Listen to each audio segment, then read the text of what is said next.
Tonight we enter the low, breathing lands of southern Mesopotamia, around 4,500 BC, where the rivers spread into marshes, channels, and shining mud. You are not standing before pyramids or marble temples yet. You are standing closer to the beginning of cities themselves. In the early 20th century, archaeologists working at sites such as Uruk, Eridu, and Tel al-Ubaid uncovered layers of painted pottery, temple platforms, clay cones, and household remains. Scholars from institutions such as the University of Pennsylvania, Oxford, and Yale have long studied these findings, and their research has helped shape a quiet but startling idea. In this place, human life begins to gather into something larger than a village. So, before you get comfortable, take a moment to like the video and subscribe, but only if you genuinely enjoy what I do here. And as the night settles around you, write where you are watching from and your local time. Perhaps your room is dark now. Perhaps the world outside your window has softened, yet far away in time, another darkness waits. You feel the earth cooling beneath your feet as evening comes over the ancient plain. The air smells of wet clay, crushed reeds, animal hide, and smoke from cooking fires somewhere nearby. Cattle shift in their pens, and a child laughs once before being called inside. Beyond the settlement, the water glimmers beneath a purple sky. There are no stone walls surrounding you yet, not in the way later empires will build them. There are no royal inscriptions boasting of conquest, no libraries arranged by careful hands, no grand histories explaining what all of this means. There is only mud brick, firelight, and the growing sense that people are staying. That is the first mystery. Why here? Why this flat and difficult land, where rivers flood without asking permission, where salt creeps into fields, where summer heat presses down like a hand? Why would families gather here, generation after generation, until their small communities became something far more complex? The answer is not simple. It rarely is. The Tigris and Euphrates do not behave like gentle teachers. They arrive with force, changing course, drowning fields, leaving behind rich silt and sudden ruin. To live beside them, people must cooperate. They must dig channels, repair banks, store grain, assign labor, measure land, remember obligations, and settle disputes. Out of water, a system begins. Not a kingdom yet, not a nation, not even what later people would confidently call civilization. More like a slow tightening of human dependence, where one household needs another, and another, and another. A canal cannot be maintained by one family. A temple storehouse cannot be filled by one pair of hands. A harvest cannot be protected by hope alone. You walk between low buildings made of sun-dried brick. Their walls hold the day's warmth. Doorways are narrow. Roofs are flat. Reed mats hang in shaded places, and the smell of barley porridge drifts from a courtyard.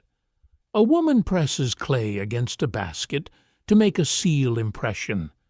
A man counts animals under his breath. A worker carries a jar on his shoulder, leaving wet footprints in dust. Nothing here looks world-changing. That is usually how world-changing things begin. Records from later Sumerian cities confirm that grain, wool, beer, and labor stood at the heart of public life. They tell us that temples were not only places of worship, but centers of storage, distribution, and authority. The earliest layers are quieter, of course, because writing has not fully arrived. Yet archaeology gives its own low voice. Pottery styles spread, settlement sizes grow, buildings become more planned, offerings gather in sacred spaces. You sense organization without yet seeing its full name. Mainstream archaeology often links this period with the Ubaid culture, a long phase before the famous cities of Sumer rose into written history. Excavations show shared styles of pottery, architecture, and ritual across a wide region. The British Museum and American University collections hold fragments from this world, small objects that seem humble until you remember what they imply. People were learning to live in networks. A painted bowl is not just a bowl, it is a clue. A temple platform is not just a raised floor. It is a sign that some spaces are becoming more important than others. A storage jar is not just a container. It is a question about who controls what is stored and who receives it when hunger comes. Softly, slowly, society thickens. Some scholars debate how much of this development came from local invention and how much came from contact with neighboring regions. The open question remains delicate. Was southern Mesopotamia the spark, or was it one glowing coal among many, fed by older traditions from the north, the mountains, and the marshes? Oxford historians have often warned against imagining civilization as a single miracle in one place. It may have been more like dawn, spreading unevenly across a cloudy sky. Still, something unusual happens here. By 4500 BC, communities in southern Mesopotamia are no longer simple clusters of farmers. They are becoming coordinated landscapes. Fields stretch outward. Irrigation channels cut lines through the earth. Sacred buildings rise on platforms. People begin to live under systems they did not personally create. Systems inherited from parents, elders, priests, builders, and forgotten decision-makers. And once a system exists, it begins to ask for obedience. That sounds rather modern, does it not? You can almost hear the first tired complaint near a canal bank. Someone is told to dig, someone else to carry, another to count. Somewhere, a person probably mutters that things were easier when their grandfather was young. Humanity changes, and immediately humanity complains about the change. Some habits are ancient comforts. Here we meet the small, quirky edge of the story. Later, Mesopotamian tradition remembered Eridu as an extraordinarily ancient city, sometimes treated as the first seat of kingship.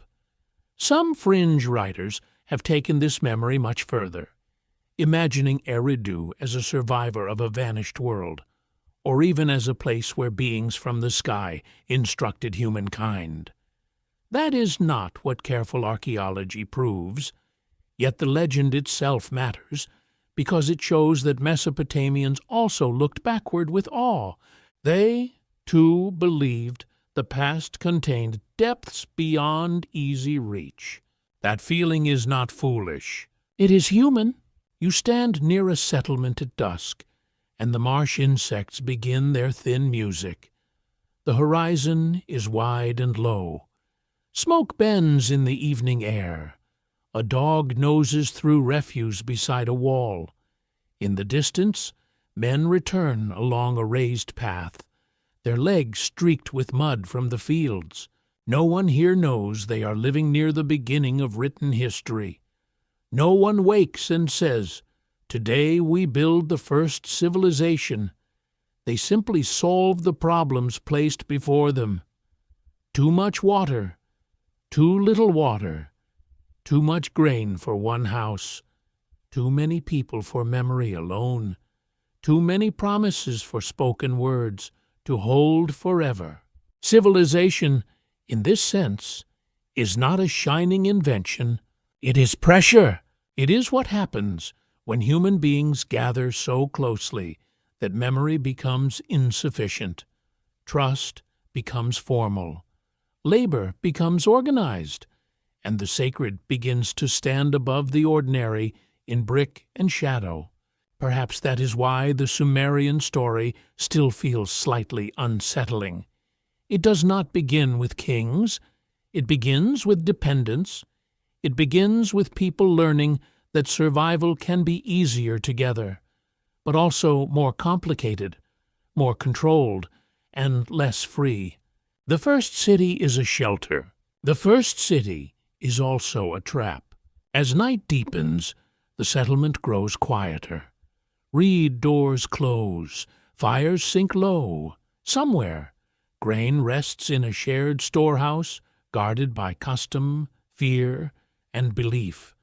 Above it all, the stars appear with impossible brightness, scattered over the black bowl of the Mesopotamian sky. You look upward, as they must have looked upward, and for a moment it feels as though the land itself is waiting for temples to rise higher, waiting for clay to receive its first marks, waiting for names, kings, debts, hymns, myths, and laws, waiting for Sumer to step out of the river mist and change humanity forever. Your mind drifts into the land between unquiet waters, where the Tigris and Euphrates move like restless animals across the plain. They do not flow with the tidy patience of rivers drawn on a schoolroom map. They split, wander, flood, retreat, and leave behind glistening scars of silt. The land is never fully still. You feel the damp air gather against your skin. Reeds whisper in thick clusters along the channels, and waterbirds lift suddenly from the marsh with beating wings. The smell is green and heavy, mixed with fish, mud, dung fuel, and the faint sweetness of date palms growing near a canal. Under your feet, the ground gives a little, as though the earth remembers being water. This is southern Mesopotamia, but not as later maps make it seem. It is a shifting world of marshes, levees, mudflats, pools, fields, and settlement mounds. The horizon lies low and wide. The sky feels enormous. In the warm months, heat trembles above the plain, and distance becomes uncertain. Nothing here is easy. The rivers bring life, but they also bring uncertainty. Their floods do not arrive with perfect timing for farmers. Sometimes the waters swell too soon. Sometimes they fail. Sometimes they tear through a bank and carry away the careful labor of many hands. To live here, people cannot simply plant and hope. They must watch, plan, repair, and remember. Records from ancient irrigation studies, including work shaped by researchers at the University of Chicago and other major archaeological projects, confirm that control of water became one of Mesopotamia's defining challenges. The fields needed canals, the canals needed labor, the labor needed direction. Water was never only water here. It became power, duty, argument, and survival. You walk beside a narrow channel cut through the dark soil. Its sides are slick with clay. A man bends with a wooden tool, scraping away silt that has gathered at the bend. Another lifts a basket full of mud and empties it onto the bank. Their work is repetitive, tiring, and completely necessary. One blocked canal could mean a hungry season. A dragonfly hovers over the water. The sound of digging is soft. Somewhere behind you, a small group measures a field boundary with cords and practiced steps. They are not using mathematics, as later scribes will write it, yet they are already thinking in measures, shares, and divisions. One strip of land receives water first. Another waits. Someone must decide the order. Someone must remember who has helped repair the bank and who has avoided the work. The river creates society by creating problems. That may be the most Sumerian lesson of all. The great alluvial plain has few natural barriers. There is little stone, timber is scarce, metal must come from elsewhere. Yet clay is everywhere, soft beneath the hand, patient under pressure, hard when fired. So people build with mud brick, they shape bowls from clay, they seal jars with clay. Later, they will write on clay. The land gives them humble material, and they make from it a world. You pass a house wall patched with fresh mud. The surface is still cool, and a child has pressed tiny fingers into it, perhaps accidentally, perhaps because children have always been tempted by wet walls. Nearby, fish dry on a reed mat. A woman grinds grain with steady movement, stone against stone, producing a low rasp that seems to belong to the evening itself. The setting is simple, but the pattern is complex. In this watery environment, settlements rise slightly above the plain, often built and rebuilt until they become mounds. Each generation adds a little height. Old walls collapse. New floors are laid. Broken pots sink into fill, and the living walk above the dead without thinking of archaeology at all. Time accumulates under their feet. A mainstream fact stands quietly inside the mud. Archaeological surveys show that early southern Mesopotamian communities expanded through networks of villages and larger centers, connected by exchange, ritual, and shared material culture. Scholars at Harvard and the University of Pennsylvania have examined how settlement patterns reveal increasing cooperation and hierarchy. No single artifact explains it. The landscape itself does. You see that hierarchy in small gestures. One building stands larger than the others. One courtyard receives more goods. One path is more worn. Some people command labor, while others provide it. No crown is needed for inequality to begin. Sometimes a doorway is enough. Perhaps that is uncomfortable. The land teaches dependence. Then dependence teaches ranking. Those who manage water gain influence. Those who store grain gain security. Those who speak for the gods gain a kind of authority that is difficult to challenge, especially when the harvest is uncertain and the river has a temper.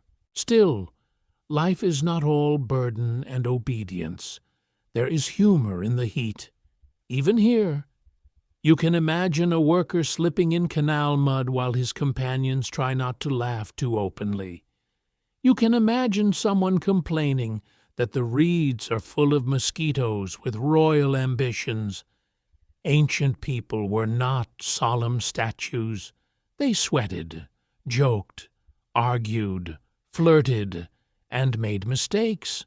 A quirky tidbit survives in the wider Mesopotamian imagination. Marsh life remained so distinctive that later traditions filled reed lands with spirits, omens, strange creatures, and dangerous signs. Some modern fringe enthusiasts even picture the marshes as hiding places for survivors of forgotten ages, as if civilization rose from secret islands of wisdom. Careful evidence does not confirm such stories, but the mood of the marshes explains why people imagined them. Reeds conceal things. Water remembers things. Mist makes liars of distances. You pause near a stand of tall reeds. Their dry tops click together in the wind. The sound is almost like whispering, though of course that is only your mind giving language to movement. Beyond them, The canal widens into a pool reflecting the last bronze light of the sun. A bird steps carefully through the shallows, then freezes. This place does not reveal itself quickly. The scholarly debate remains open about how much irrigation directly caused urban civilization. Some researchers argue that large canal systems demanded centralized leadership. Others suggest that communities built cooperation first, and larger institutions grew only gradually from existing traditions.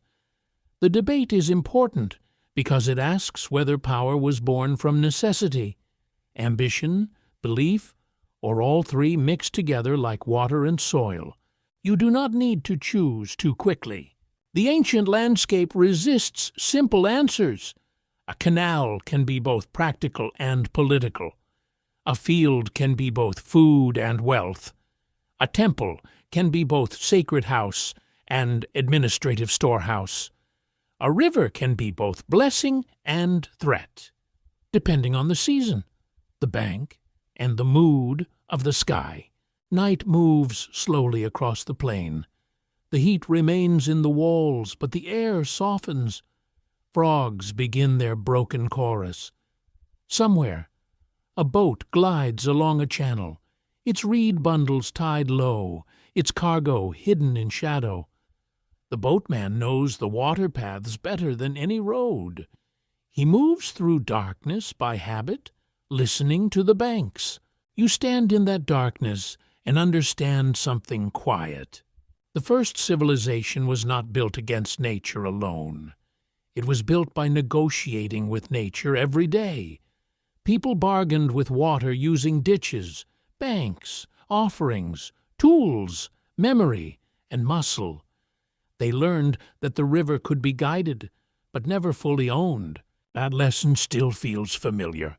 Even now, human beings build systems around forces they cannot entirely control. Weather, hunger, wealth, fear, desire, belief, the names change, the pattern remains. In southern Mesopotamia, the pattern first becomes visible in mud, water, and coordinated labor. The rivers continue moving through the night. They carry silt, fish, broken reeds, lost seeds, and perhaps the first shape of history itself. The land between them is not peaceful, exactly. It is fertile, dangerous, generous, and demanding. And in that uneasy balance, Sumer begins to breathe. For a moment, it feels as though you are walking through history before it has learned to write its own name. The settlements are larger now, yet their people still leave few direct words behind. They build, cook, trade, worship, bury, repair, and argue, but their thoughts reach you through broken pottery, floor plans, ash layers, beads, bones, and the silent geometry of walls. There is something strangely intimate about that silence. You step across a packed clay floor inside a modest house. The room is small, and the air carries the scent of old smoke, stored grain, and woven reed. A hearth darkens one corner. A grinding stone rests where hands used it until its surface became smooth. Near the doorway, a storage jar has been set into the floor, its mouth once covered, its contents once important enough to protect. No king speaks from this room, no monument announces a victory. Yet a society is forming around you, one quiet decision at a time. People are choosing where to live, who to trust, how to share labor, when to gather for ritual, how to mark belonging, and how to remember obligations without writing them down. The first deep structure of civilization is not a palace. It is habit that is easy to miss. Mainstream archaeology places many of these developments in the long period associated with Ubaid communities, when village life across southern Mesopotamia became increasingly organized. Research connected with the University of Chicago, the University of Pennsylvania, and Oxford has shown that temples, household spaces, craft traditions, and settlement networks grew more elaborate before the famous Sumerian city-states appeared. The evidence does not shout. It accumulates. You notice the buildings first. Some are ordinary dwellings with rooms arranged around practical needs. Others stand apart, larger, more carefully planned, sometimes raised or emphasized in ways that suggest communal or sacred importance. A building can change how people move. It can draw feet toward it. It can make certain people visible and others wait outside. Stone is scarce, so authority rises in mud brick. There is a strange humility in that. The walls may crumble, yet the idea behind them survives. A central building suggests a central concern. Grain may be stored there.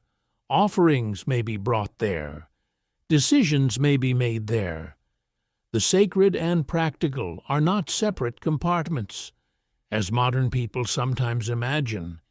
In this early world, food, fear, fertility, and divine presence lean into one another. You hear sandals scrape near a doorway.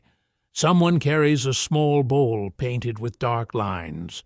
Someone else brings fish, dates, or a woven basket of grain.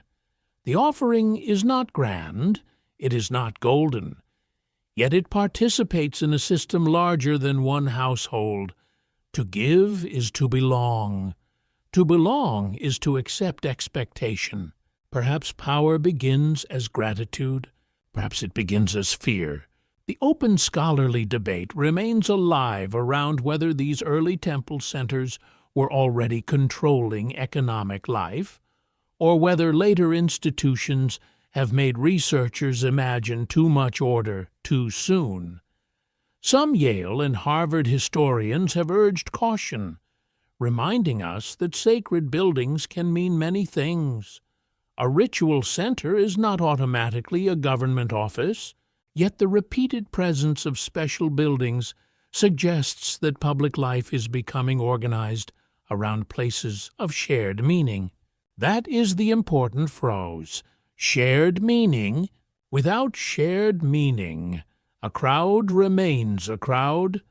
With shared meaning, people can dig a canal together, build a platform together, feed a priestly household together, mourn together, celebrate together, and accept that certain spaces are different from others. Before written law, there is custom. Before a throne, there is recognition. You walk outside as daylight sharpens. The settlement is busy, but not chaotic. A potter turns clay with wet hands. A herder guides animals away from trampled ground. A group of workers carries baskets toward a building site. Children chase one another through dust, briefly serious, then laughing. Smoke rises from several rooftops in pale threads. It feels ordinary.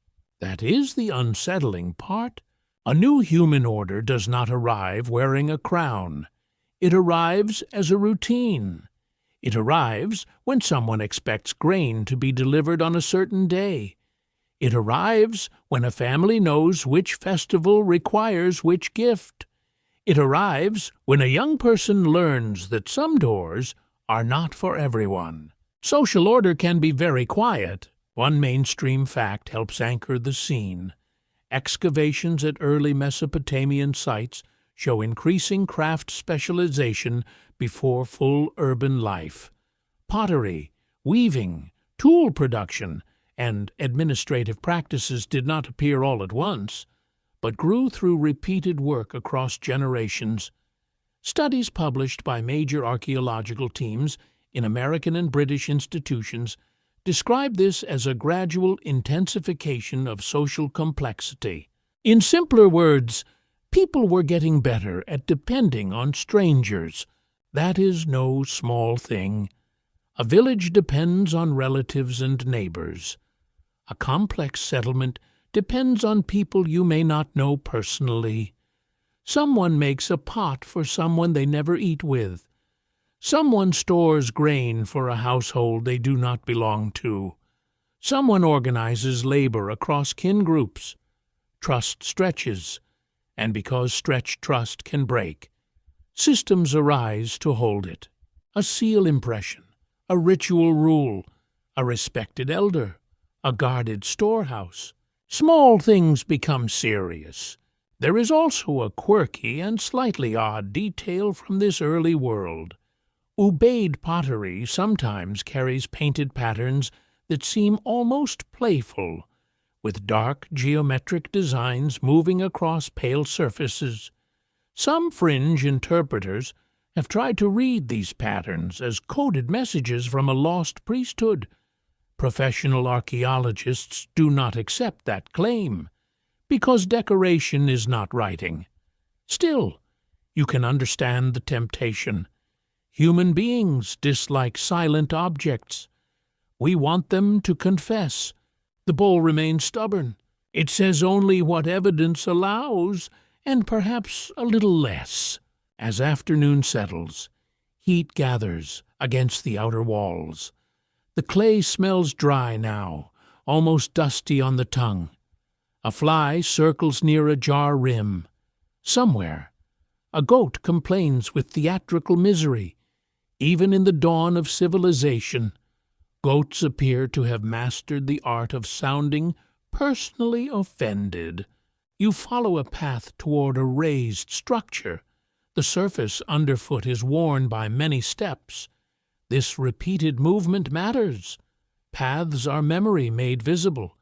They show where bodies go without needing instructions. Toward water, toward fields, toward kin, toward the sacred, toward authority. At the entrance, you hesitate, not because a guard stops you, though perhaps one might. You hesitate because the place itself suggests difference, its size, its position, its careful construction, its relation to the settlement. It asks you to lower your voice without saying why. This is how architecture teaches behavior. It does not explain. It arranges. Inside, there may have been offerings. There may have been stored goods. There may have been ceremonies whose words are lost beyond recovery. You are left with foundations, objects, residues, and comparisons. Enough to sense a pattern, not enough to close the mystery. That is the beauty and frustration of deep history. You can see the outline of a world, but not every face within it. You know people gathered, but not all the songs they sang. You know they built special places, but not every fear that sent them there. You know hierarchy was forming, but not exactly when someone first realized they could command another person by speaking for a god. Evening comes again, and the settlement changes color. Mud brick turns warm, then brown, then nearly black. A last line of sunlight catches on a potsherd half buried near your foot. For one breath, it shines like a tiny ember. Long before recorded kings, long before formal chronicles, this is where the hidden machinery begins. Houses gather around special buildings. Labor gathers around water and grain, meaning gathers around ritual. Authority gathers where memory, food, and fear meet. The people here do not yet need written names to matter. They have already begun to change the human story. In your ears, the echo changes into footsteps, not of a village, but of a city beginning to wake. You stand on the plain near Uruk, where mud brick rises in thicker layers. Streets bend between clustered buildings, and human purpose presses more closely upon itself. The air seems busier here. Even silence has edges. The sun climbs over flat roofs and pale walls. Heat gathers early. lifting the smell of clay, straw, sweat, animals, fish oil, and baking bread. A cart creaks somewhere out of sight. Workers call across a courtyard. A pot breaks, and someone sighs with the weary patience of a person who has already had enough of the morning. Uruk is not merely bigger, it is different.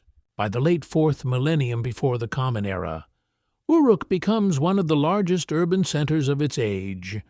Archaeological work by German expeditions, the University of Chicago, and other research teams has revealed monumental buildings, administrative tools, mass-produced pottery, cylinder seals, and evidence for intense craft activity. It is here that the idea of the city steps into clearer view. You move along a packed pathway worn by countless feet. The settlement no longer feels like a cluster of homes arranged by kinship alone. It feels planned in places, improvised in others, and crowded everywhere. People live near people they may not personally know. Goods pass between hands. Orders travel through voices. Symbols begin to carry authority. A city is a machine made of bodies. It eats grain, drinks water, demands labor, produces waste, stores wealth, and remembers differences. It pulls people inward with promise and necessity. It gives protection, work, ritual, identity, and sometimes misery. A city is not just a place where many people live. It is a place where life becomes arranged through systems larger than any one family. You pass a workshop where clay bowls sit in rows. Some are rough, quickly made, almost plain enough to look disposable. Archaeologists often call such vessels beveled rim bowls, and they have been found in great numbers at Uruk period sites. Their exact use remains debated, but many scholars see them as linked to food rations, labor organization, or institutional distribution. That is a rather unromantic miracle. The city may announce itself not first through golden treasure, but through standardized bowls. Bowls for workers, bowls for grain, bowls for meals handed out by an institution that knows how many mouths it must feed. If you ever wanted proof that bureaucracy has ancient roots, there it sits, dusty and slightly chipped. You lift one in your imagination. It is coarse. It fits the hand. It was made quickly, perhaps by pressing clay into a mold. It does not care about beauty. It cares about repetition. Repetition is one of civilization's favorite tools. Nearby, a group of laborers hauls mud bricks toward a rising platform. Their shoulders shine with sweat. Their feet kick pale dust from the ground. Someone sings a low work rhythm, not because the task is pleasant, but because rhythm makes weight bearable. Above them, a building grows, layer by layer, into something meant to be seen from a distance. At Uruk, sacred precincts dominate the archaeological imagination. The Iana district and the Anu Ziggurat area suggest a city organized around monumental religious and administrative spaces. Research associated with major museums and universities has shown that these structures were rebuilt repeatedly, each phase adding height, significance, and memory. The city does not simply occupy the earth, it stacks itself upon time. You stand at the base of a platform and look upward. The walls seem too large for ordinary life. This is how public architecture changes the mind. It makes a person feel small, and then offers an explanation for that smallness. The gods are great, the city is great, the institution is ancient. Your labor belongs to something higher than your own hunger. Perhaps that is comfort. Perhaps it is control. Perhaps it is both. Neatly folded together, the open debate among scholars concerns the exact nature of Uruk's political structure. Was it ruled primarily by temple authorities, by emerging secular leaders, by councils of powerful households, or by some changing mixture of all these? Stanford and Yale trained historians have often stressed that early states do not need to resemble later monarchies. Power can be distributed through institutions before it hardens into royal command. This uncertainty matters. If you imagine a king too early, you may miss the stranger truth. Uruk may have been organized by offices, rituals, storehouses, seals, scribes in training, overseers, elders, and sacred obligations. Power may have passed through buildings and procedures before it gathered in a single heroic name. The city itself may have been the ruler. You continue through a narrow passage. Walls lean close on either side, warm from the sun.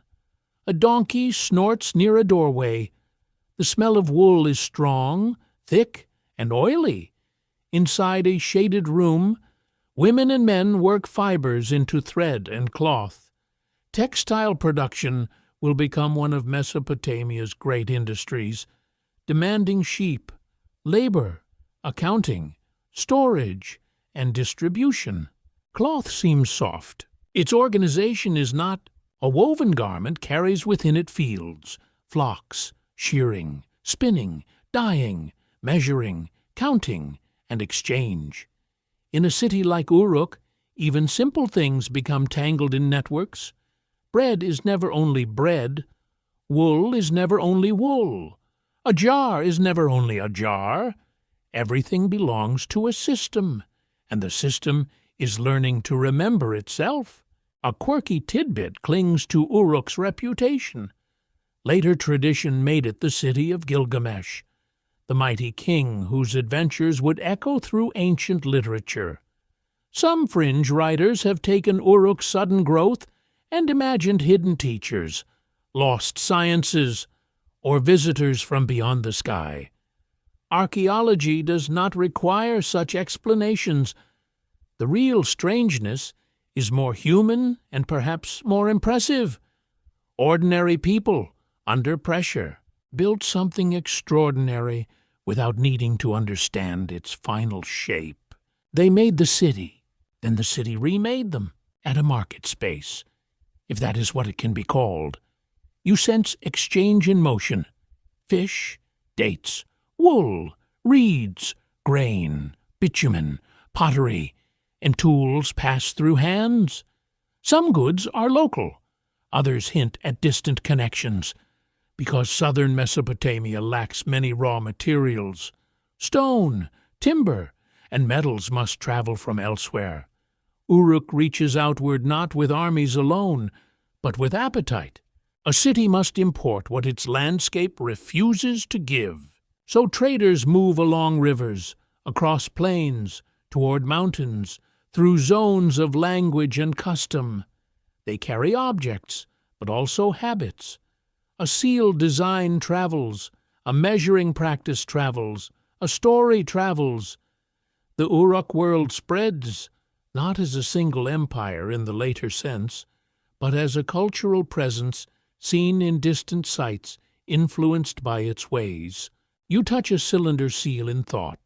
It is small enough to hold, yet powerful enough to secure goods and mark identity. Rolled across wet clay, it leaves a miniature procession of images, animals, figures, symbols, and authority. Here is one of civilization's quiet tricks. A tiny object can stand for a person who is not present. It can say, "This was approved, this was counted. This belongs within the system. Presence no longer requires the body." That is a profound change. As evening settles, Uruk becomes a landscape of silhouettes. The high sacred platforms darken against the glowing sky. The streets cool slowly. Voices drop. Someone pours beer into a vessel. Someone closes a storeroom.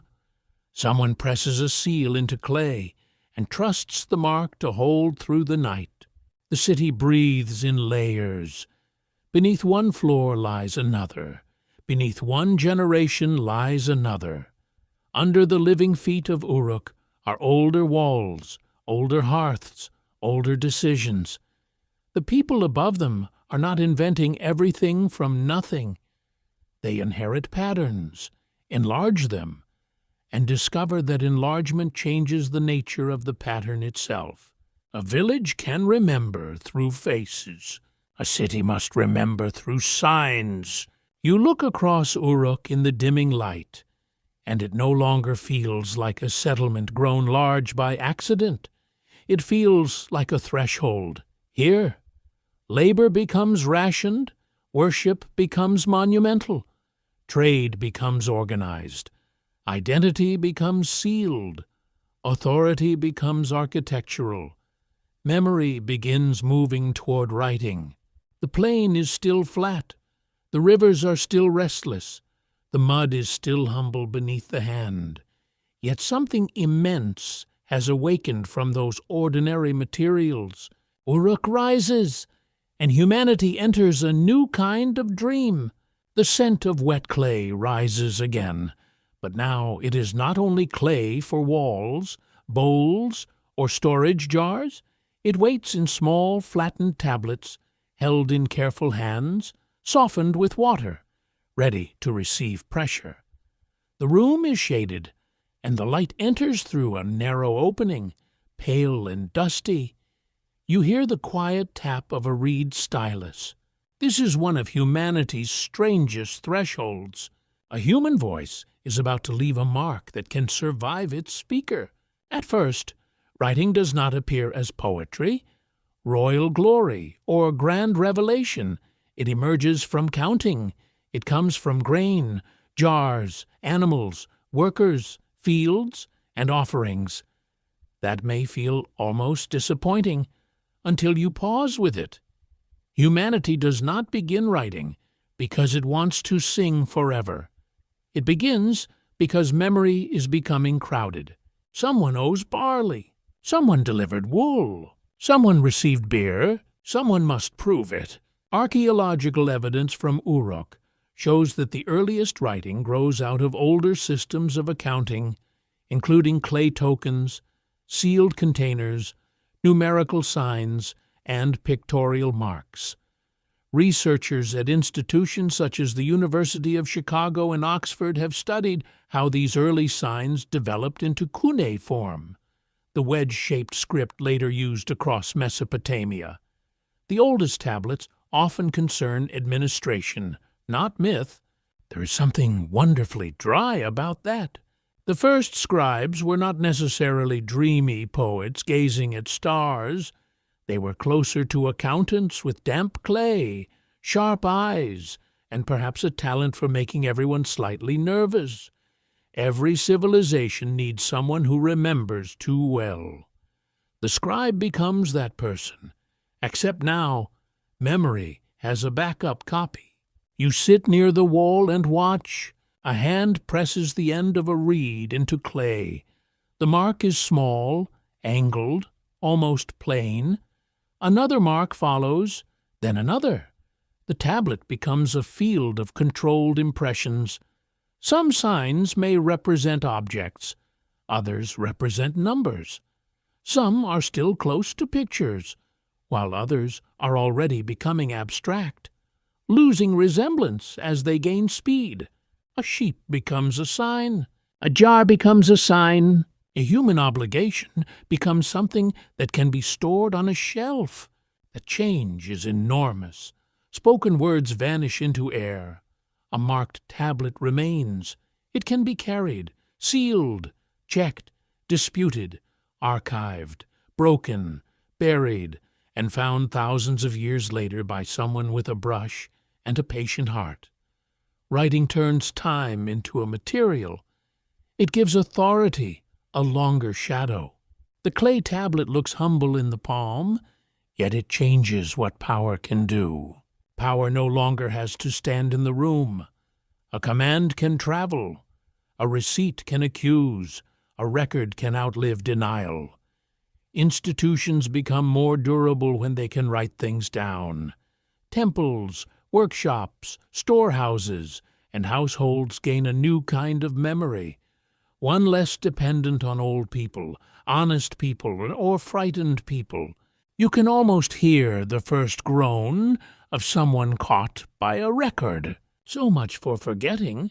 Mainstream historians generally agree that southern Mesopotamia produced one of the earliest known writing systems in the world, around the late 4th millennium, before the Common Era.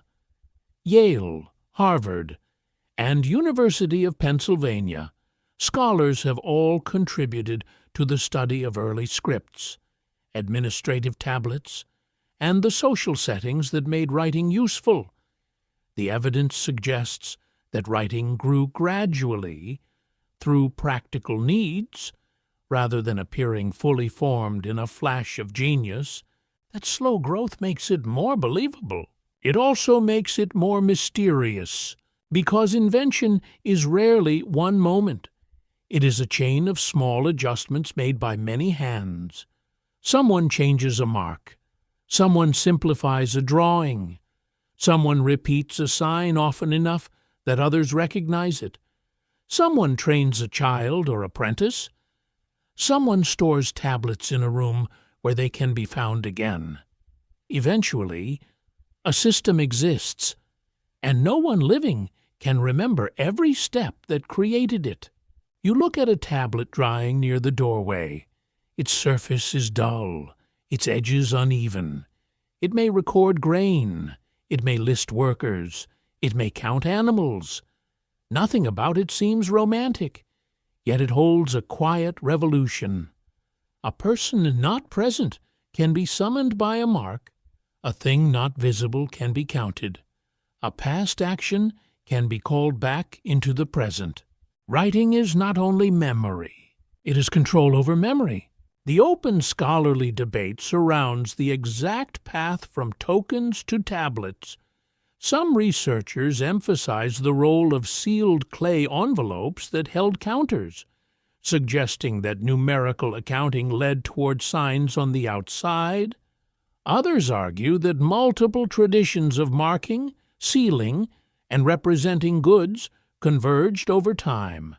Scholars at American and European universities continue to examine whether writing developed mainly from economic administration, or whether ritual and symbolic needs played a larger role than the early tablets reveal.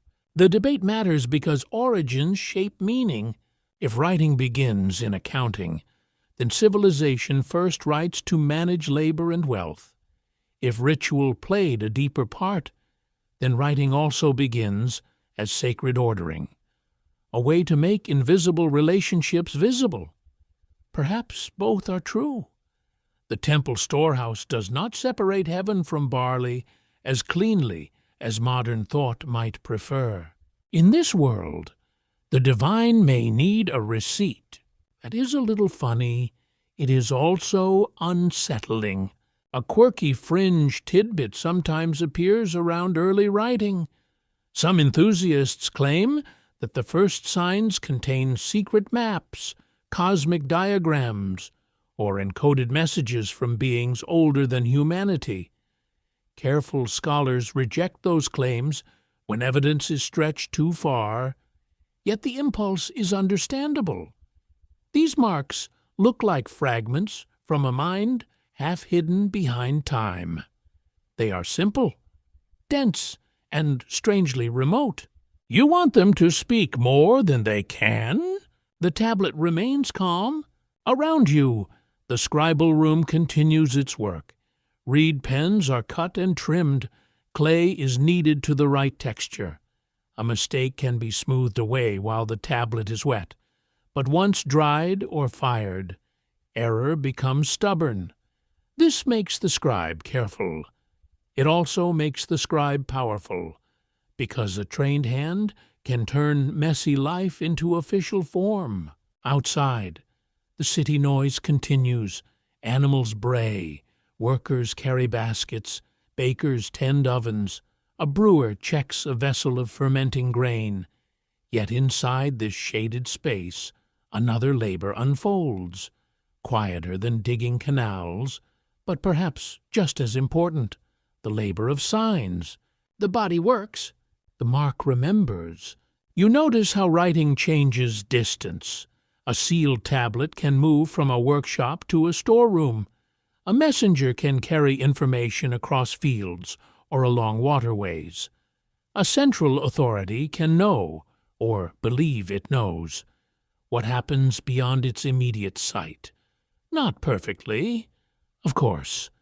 People have been lying to paperwork since paperwork existed. That, too, is ancient heritage. Still, a new relationship has begun. Between ruler and worker, temple and farmer, creditor and debtor, present and past, there is now clay, small, cool, and breakable, yet capable of holding a human promise with frightening patience. A spoken excuse may drift away. A tablet waits. As the day lowers, the tablets are arranged to dry.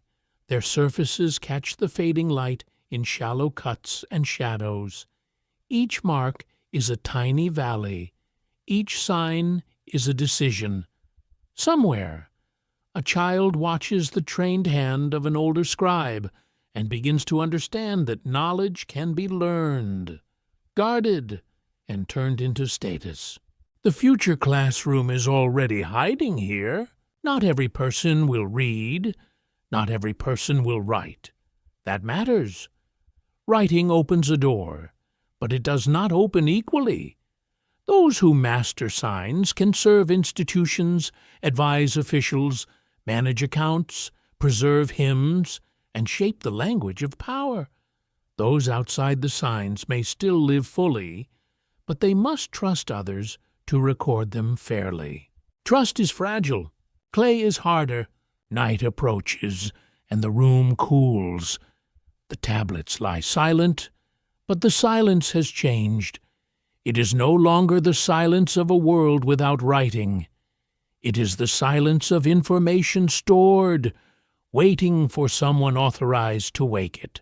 You understand, slowly, that civilization has crossed a hidden line. Memory has moved outside the human body. Speech has learned to leave footprints. The city has gained a second voice, not spoken in breath, but pressed into earth. And once clay begins to speak, humanity can never become entirely unwritten again. The air grows thick with incense smoke, grain dust, and the warm, sour scent of fermenting beer. You stand near a temple storehouse, where baskets are stacked in shadow and jars line the wall like patient witnesses. Outside, the city moves with ordinary hunger. Inside, everything feels measured, watched, and quietly claimed by powers no human hand can touch. This is where the gods stand above the granaries, not as distant decorations in the sky, but as living presences woven into food, labor, weather, sex, illness, birth, judgment, and fear. To the people of Sumer, the divine world is not an abstract idea for quiet reflection. It is the invisible structure pressing against daily life. Every field, canal, animal, and storeroom exists beneath the gaze of beings greater than humans. You hear a priest's sandals brush across the floor. A servant lifts a jar with both hands. Somewhere, a door hinge squeals softly, and the sound feels too loud. The temple is not only a sacred building. It is also a house, workplace, storehouse, employer, and stage of public order. Grain enters, wool enters, oil enters, fish, dates, livestock, and crafted goods enter. From these stored things, rations may be distributed, offerings prepared, workers supported, and rituals maintained. The sacred does not float above economics. It eats through economics. Records from later Sumerian archives confirm that temples controlled land, labor, herds, workshops, and large stores of goods. Archaeologists and historians connected with the University of Chicago, Yale, and Oxford have long studied this temple economy, showing how religious institutions shaped administration and social organization. The earliest stages remain difficult to reconstruct, yet the pattern grows clearer through later tablets and buildings. A god may own a field. That sentence feels strange to modern ears, yet in this world, divine ownership gives human managers enormous responsibility and perhaps enormous opportunity. If a field belongs to a god, then someone must cultivate it. Someone must count its harvest. Someone must assign workers, guard storage rooms, arrange offerings, and speak as if the invisible owner is fully present. The god does not need to lift grain. People do that part. Very convenient, one might gently say. Still, it would be unfair to reduce the temple to manipulation. Belief is not merely a trick played by the powerful. It is also a language for uncertainty. The harvest depends on forces no farmer can command. Disease enters a house without knocking. Floods rise, infants die, stars return. Dreams trouble the sleeper. People need patterns, explanations, and ways to respond. Ritual offers action when control is impossible. You move closer to the inner rooms. The light is dimmer here. The smell of oil thickens. A statue may stand within, not as art alone, but as a focus for divine presence. It is washed, clothed, fed, honored, and approached through ceremony. The god has a household. The god has needs. The god receives service. This gives daily labor cosmic weight. Grinding grain can become service. Brewing beer can become service. Tending sheep can become service. Carrying jars can become service. The tired worker may still be tired. Of course, sacred purpose does not make heavy baskets lighter. Despite what every institution in history seems eager to suggest, yet meaning changes endurance. A mainstream historical fact rests here with quiet force. Sumerian cities each honored major patron deities, and these divine figures were linked to temples, festivals, and civic identity. In later records, Inanna is deeply associated with Uruk, Enlil with Nippur, and Enki with Eridu. These associations reveal how religion and urban belonging became inseparable in Mesopotamian thought. To live in a city is also to live under its god. That does not mean everyone believes in the same way. Ancient belief is likely as varied as modern belief, though fewer personal confessions survive. Some people may feel devotion, some may feel fear, some may perform rituals because that is what responsible people do. Some may wonder privately whether the gods listen better when offerings are expensive.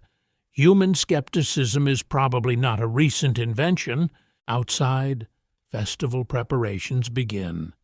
Someone sweeps a courtyard. Someone lays out vessels. Musicians tune instruments, and the low vibration of strings trembles in the warm air. The scent of roasted grain rises. Children push for better views, until adults pull them back with firm hands. Public ritual gathers the city into one body, at least for a moment. That unity is powerful. It is also selective. Those near the sacred center stand closer to honor. Those who manage offerings stand closer to authority. Those who interpret omens, conduct rites, and maintain temple property gain specialized importance. Religion does not merely comfort the city. It arranges it.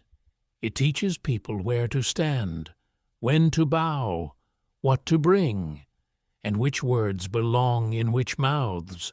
The open scholarly debate concerns how directly temples governed early urban economies. Some historians argue that temple institutions were the main engines of organization, especially in labor management and food distribution. Others suggest that households, kin groups, merchants, and emerging political leaders played stronger roles than older temple-centered models allowed.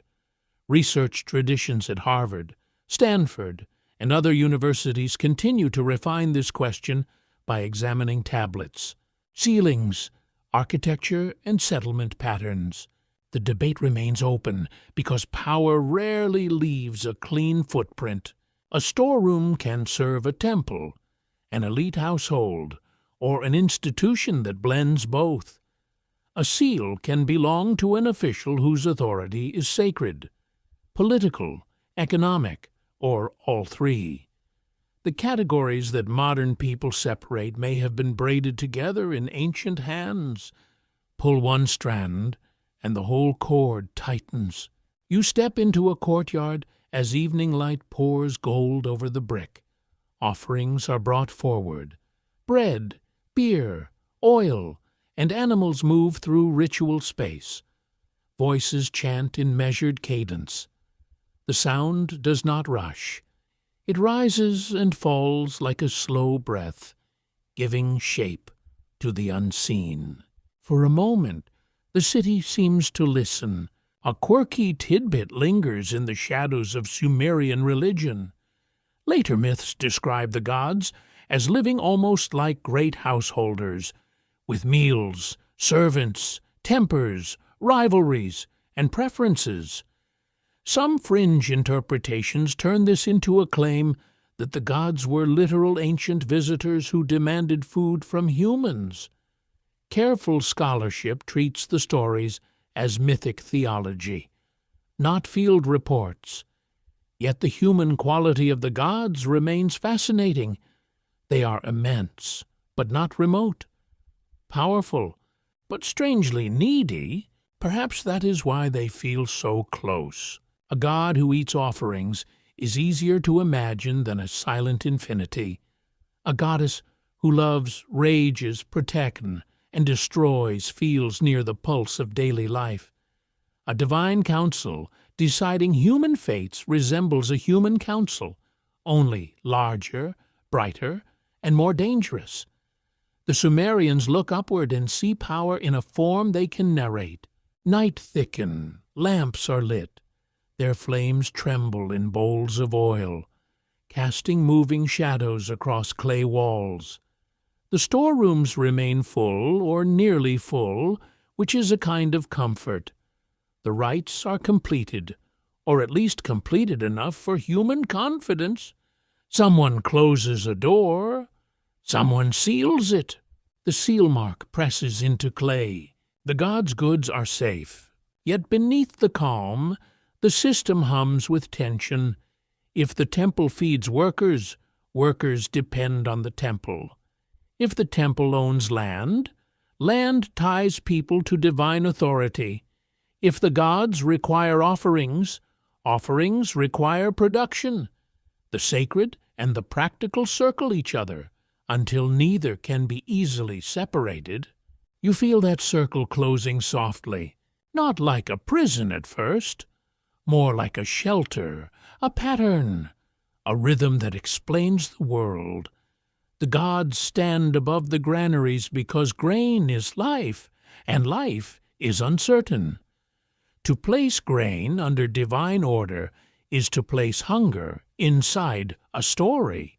Perhaps that is civilization's hidden bargain. It gives fear a structure. It gives labor a reason. It gives authority a sacred face. And in return, it asks the human body to carry, kneel, count, build, and believe. The lamps burn lower. The scent of incense fades into the smell of clay and stored barley. Above the roofline, the stars appear again, cold and unreachable. Below them, the temple rests in darkness, holding food for bodies and stories for minds. And somewhere in that darkness, the gods seem very near. A cooler wind moves across the flat roofs, carrying the dry smell of dust, sheep wool, and distant water. You find yourself inside a scribal chamber where a tablet rests in lamplight, covered with names that seem to reach beyond ordinary time. The marks are later than the oldest cities, yet the memory they preserve claims to be far older. This is the strange world of the Sumerian king list. It does not begin as a simple record of rulers. It begins almost like a spell of authority, arranging cities, kings, reigns, disasters, and transfers of power into a single pattern. Kingship appears not as a human invention, but as something sent from above, lowered into the world like a sacred burden. The old tradition says kingship descended from heaven. That phrase is quiet, but enormous. You look at the tablet and feel the pull of its impossible numbers. Some early kings are said to reign for tens of thousands of years. Cities appear as holders of power before a great flood interrupts the sequence. Then kingship begins again, moving from one city to another, as if history itself is a lamp carried through darkness. Mainstream scholars agree that the Sumerian king list was copied and edited during later Mesopotamian periods, not during the earliest age it describes. Researchers from institutions such as Oxford, Yale, and the University of Chicago have studied its manuscripts as ideological texts, blending memory, politics, myth, and historical fragments. It is not a neutral chronicle. It is a crafted vision of order. That makes it more interesting, not less. A simple list of facts can tell you who ruled. A mythic list can tell you what a culture needed rulership to mean. Here, power is not random. It moves according to destiny, divine favor, catastrophe, and restoration. Cities rise because kingship rests there. Cities fall because kingship leaves. Human politics becomes part of a cosmic rhythm. You hear the scribe breathing softly. The reed touches clay. A name becomes a doorway. The earliest cities in the list include places like Eridu, Bad Tabira, Larak, Sippar, and Shurupak. Some are known archaeologically, some remain uncertain, and some exist in the strange half-light where place, memory, and myth overlap. The list does not behave like modern history, but it preserves echoes that scholars still examine with care. One must be careful with echoes.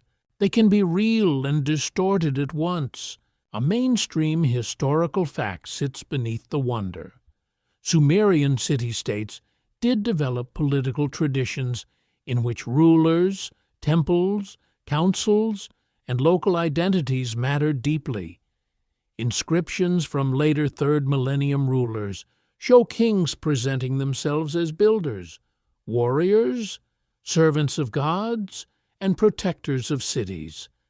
The king list takes that political world and stretches it backward until it touches the sacred horizon. It gives kingship an origin outside ordinary argument. That is useful. If kingship descends from heaven, then kings do not merely win office. They receive something older than the crowd, older than law, older than one city's ambition. Such an idea can stabilize power, especially in a landscape where rival cities compete for land, canals, labor, and prestige. A king may still be challenged, naturally. Humans are gifted at finding reasons to challenge one another, yet sacred origin makes challenge more dangerous. You step outside into the courtyard.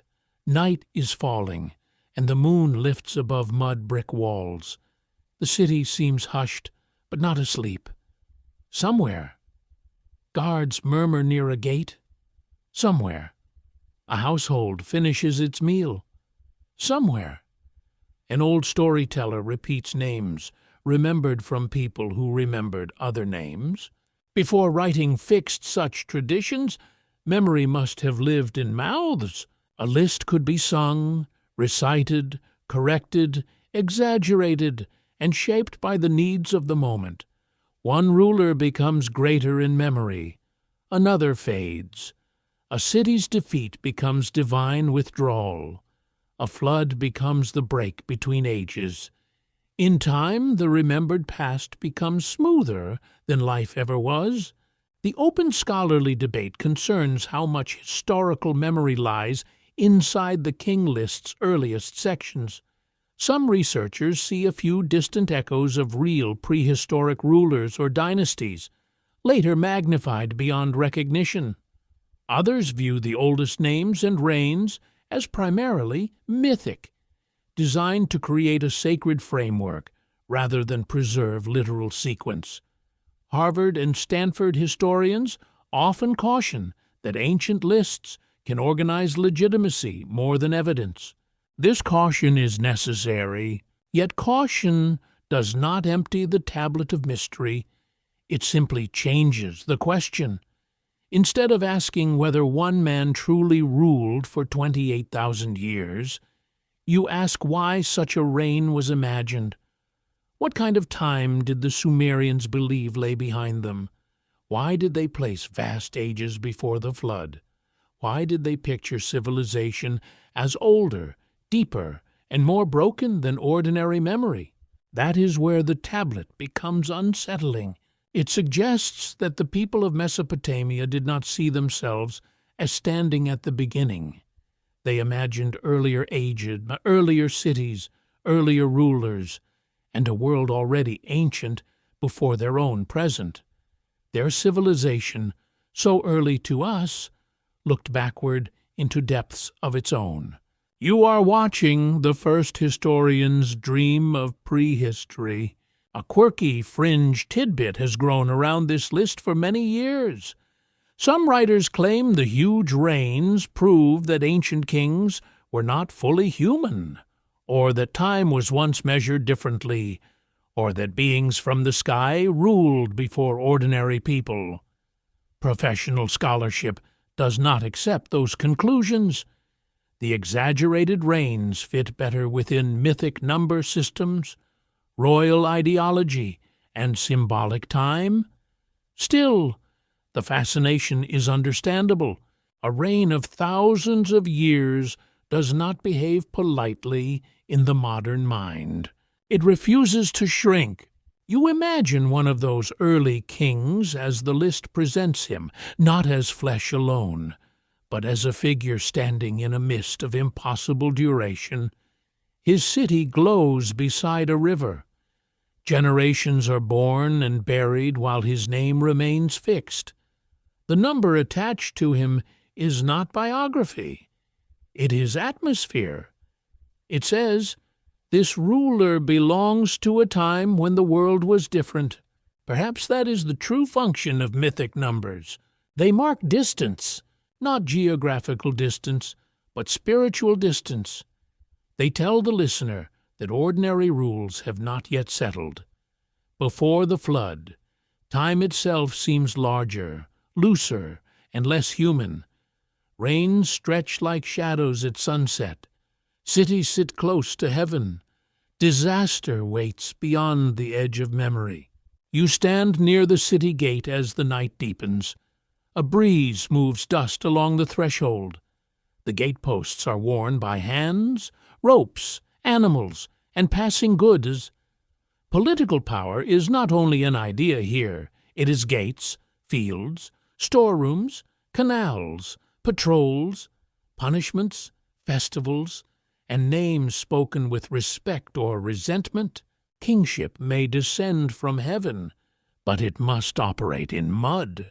A ruler who cannot repair canals will not survive on sacred language alone. A ruler who cannot feed workers, defend boundaries, honor gods, and satisfy elites will find that heaven can become strangely quiet. The Sumerians understood this tension. Their kings were chosen by gods, but judged by results. Divine favor and practical competence had to walk together, and sometimes they stumbled. The king list moves power from city to city, giving history a rhythm of possession and loss. Eridu holds it. Another city receives it. Flood breaks it. Kish receives it. Uruk receives it. Ur receives it. The pattern is almost hypnotic. Kingship is never permanently owned. It visits, it leaves, it returns elsewhere. That idea carries a gentle warning. No city, however proud, holds destiny forever. The lamp in the scribal room burns low. The tablet's surface catches small points of light where the signs are pressed deepest.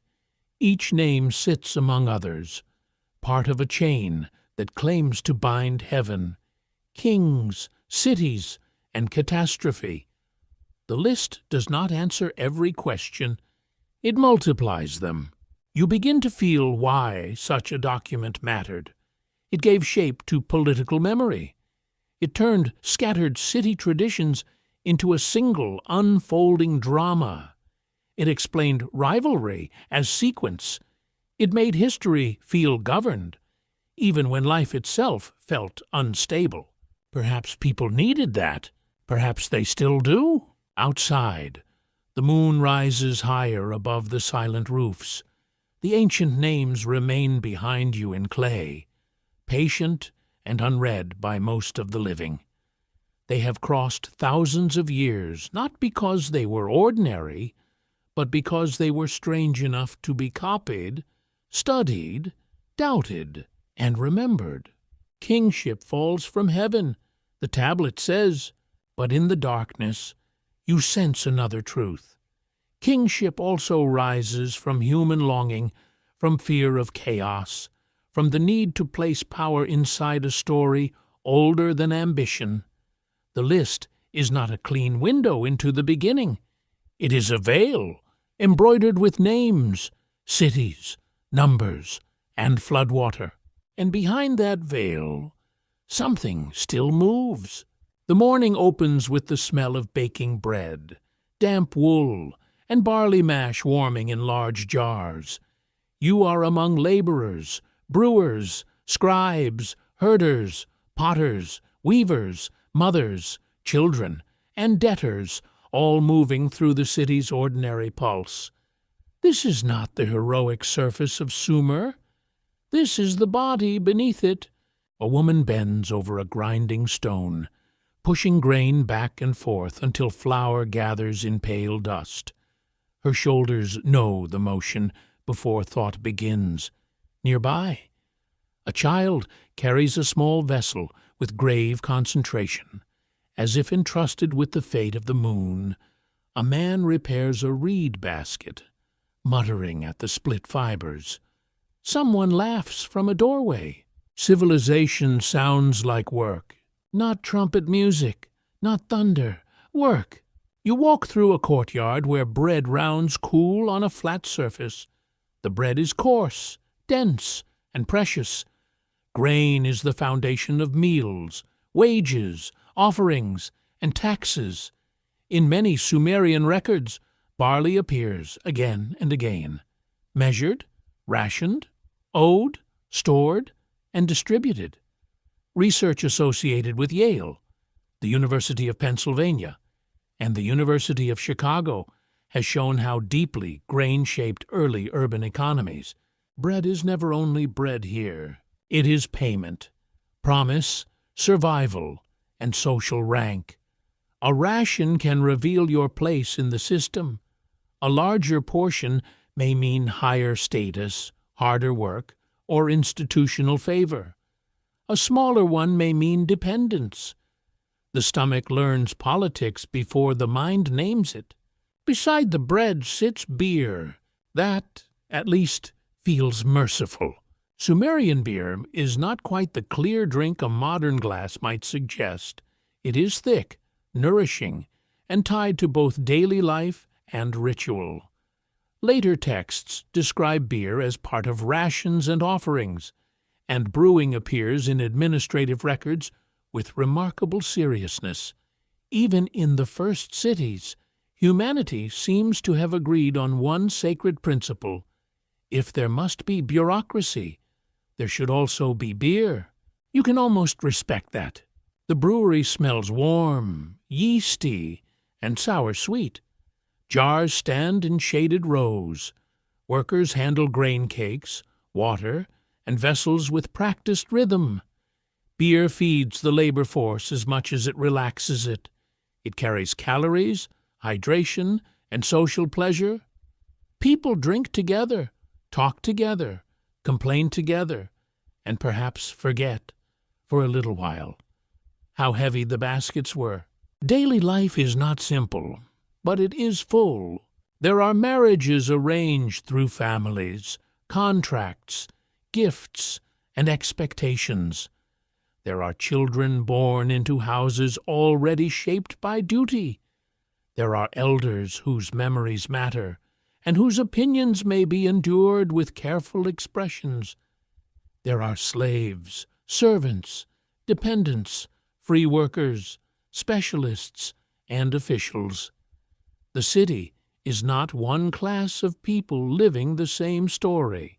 It is many stories pressed together.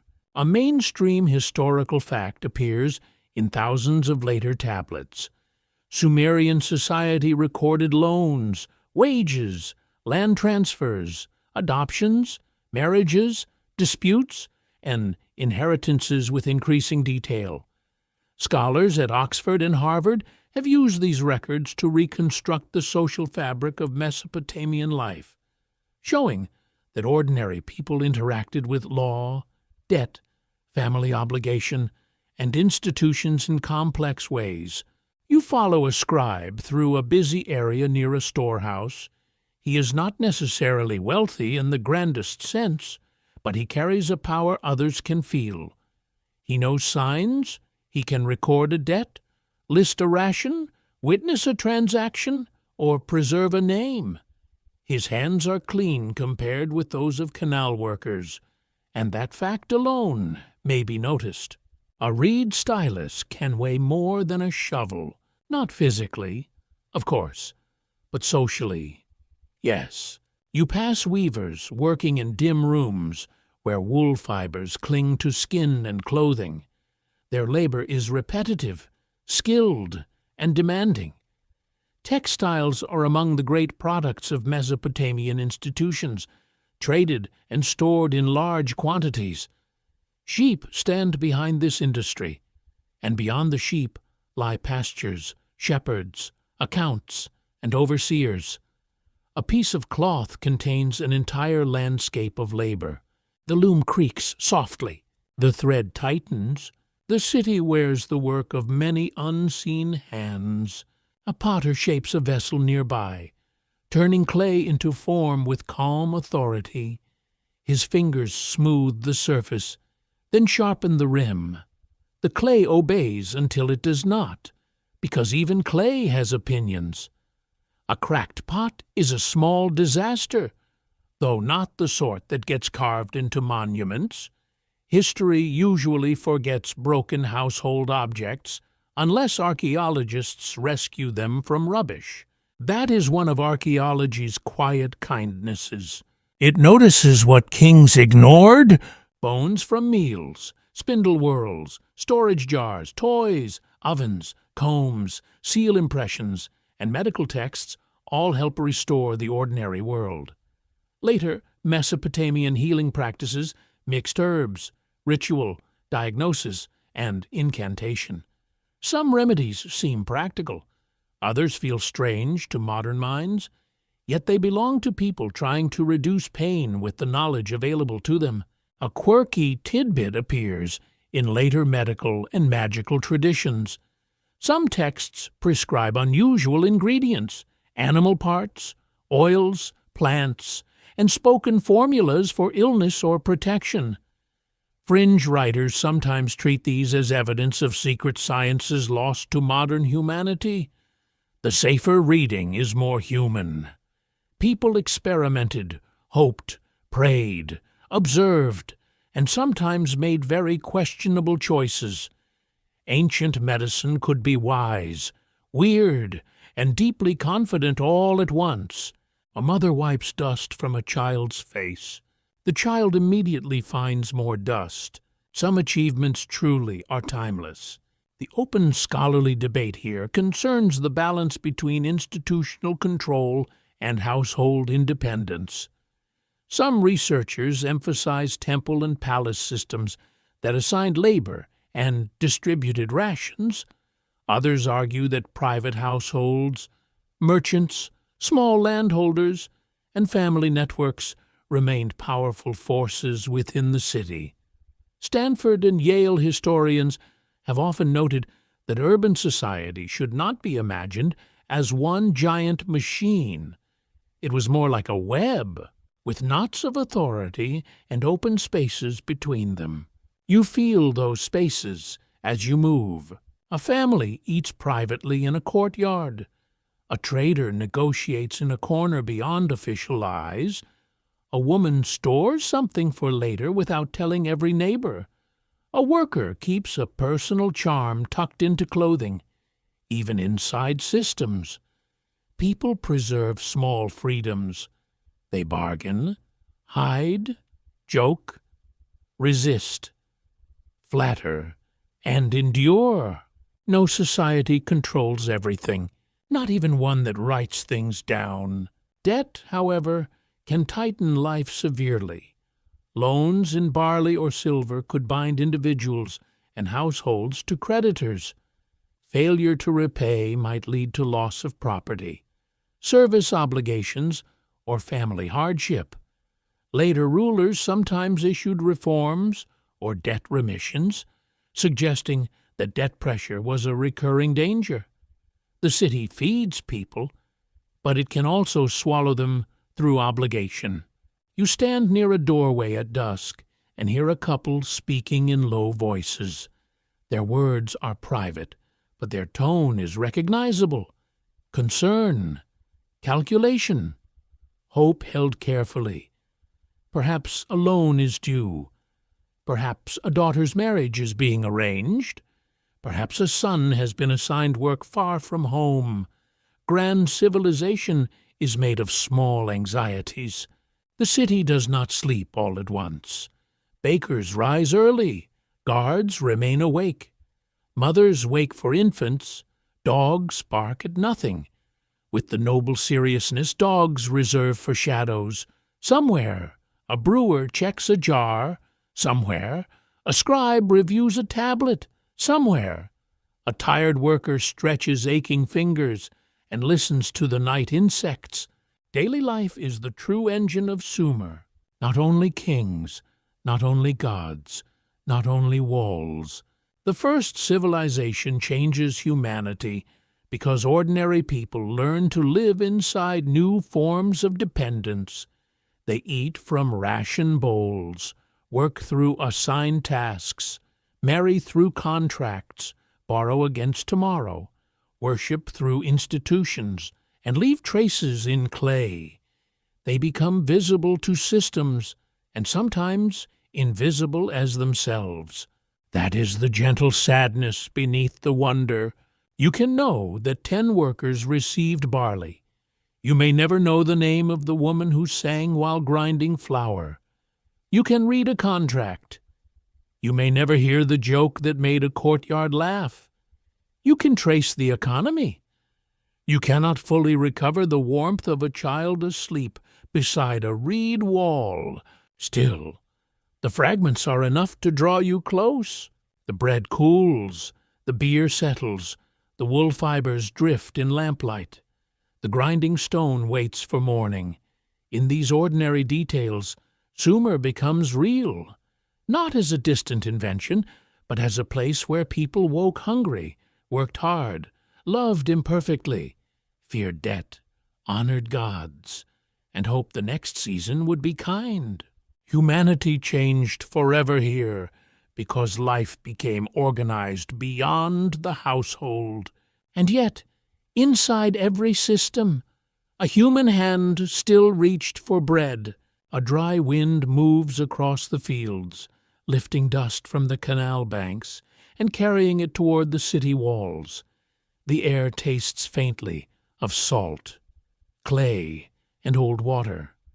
You stand near a boundary stone, where farmland stretches in pale strips beneath the sun, and every furrow seems peaceful until you remember what fields can become.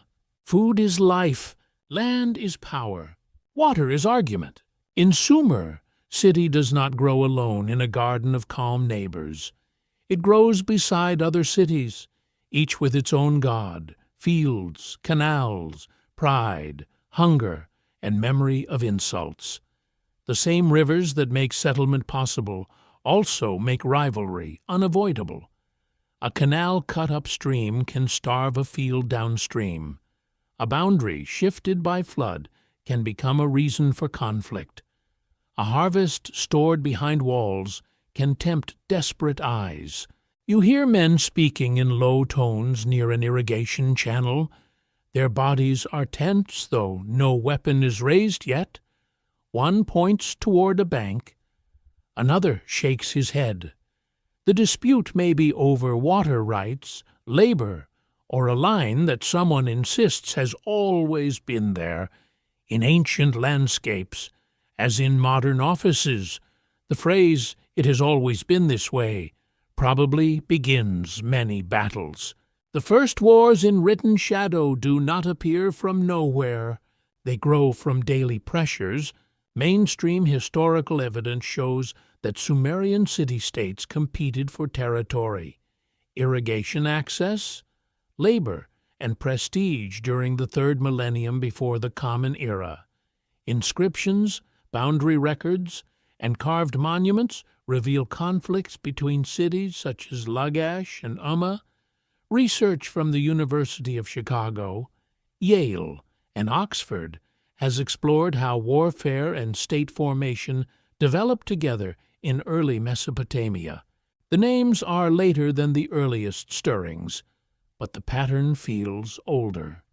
Once cities become organized, they can mobilize labor not only to build canals, but to defend or seize them. The same administrative skills that count grain can count soldiers.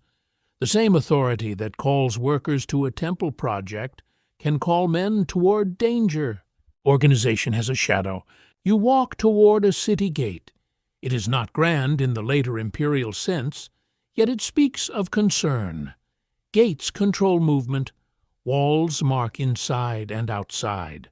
Watchmen observe who arrives with baskets, animals, tools, or unfamiliar intentions. A city wall is practical, but it is also psychological. It tells the people within that they belong together. Partly because others remain beyond, the wall comforts. The wall threatens. Somewhere outside, a farmer watches the horizon while pretending not to. He knows that harvest time is also danger time. Grain gathered in one place has a scent of wealth, even if only the hungry imagination can smell it. Conflict can come as a raid, a formal campaign, a boundary clash, or a ritualized act of domination announced later in proud language. War begins with bodies, but it survives through records. The stele of the vultures, created for the ruler Eannatum of Lagash, offers one of the earliest visual and written records of organized warfare. It shows soldiers in formation, divine sanction, defeated enemies, and a ruler presenting violence as lawful restoration. Scholars in major museums and universities treat it as essential evidence for early Mesopotamian politics, military organization, and royal ideology. The monument is powerful because it does not show chaos alone. It shows order marching. Men carry shields. Spears project outward. Bodies move as a unit. The message is clear. This is not a random brawl between angry farmers. This is a city acting through disciplined force, under a ruler, with divine approval. War has become something institutions can perform, justify, and remember. You can feel the unease of that development. A fight may end when anger fades. Institutional war can continue because a record says it must, because a god has been invoked, because a ruler's honor depends on it, because a border tablet preserves a grievance. Memory gives conflict a longer life. Writing does not only preserve poetry and accounts, it preserves claims.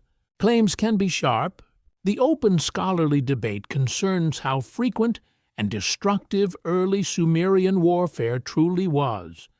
Some historians argue that city-state competition was intense and central to political development.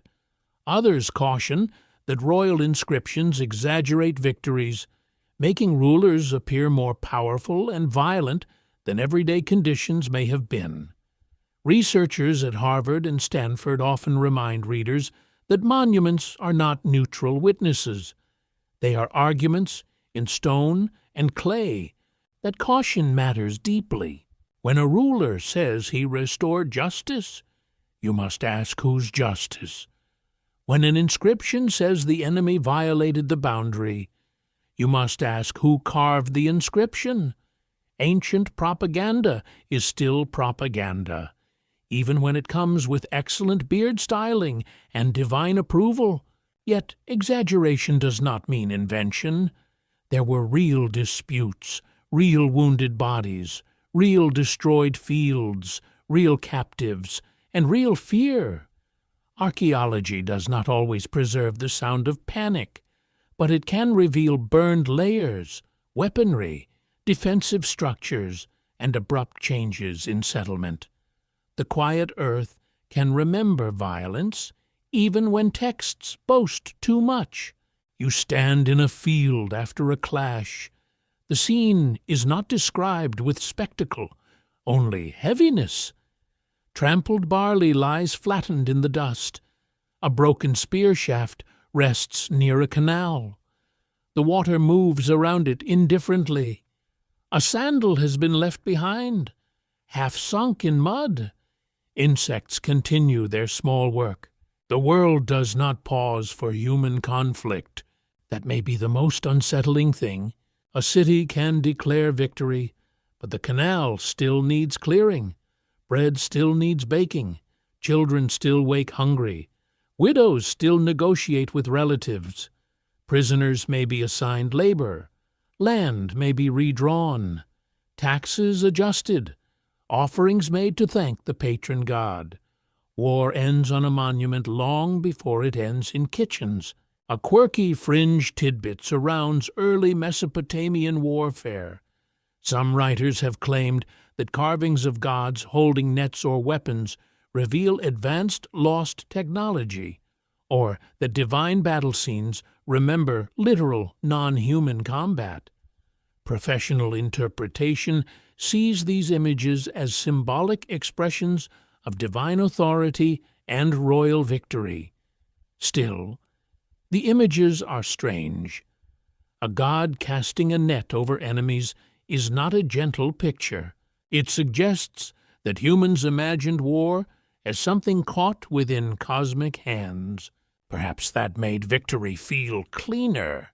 If a god approves the battle, then the dead become part of order rather than disorder. That is an old human temptation. Give violence a sacred sentence, and it becomes easier to bear, at least for those not lying in the field.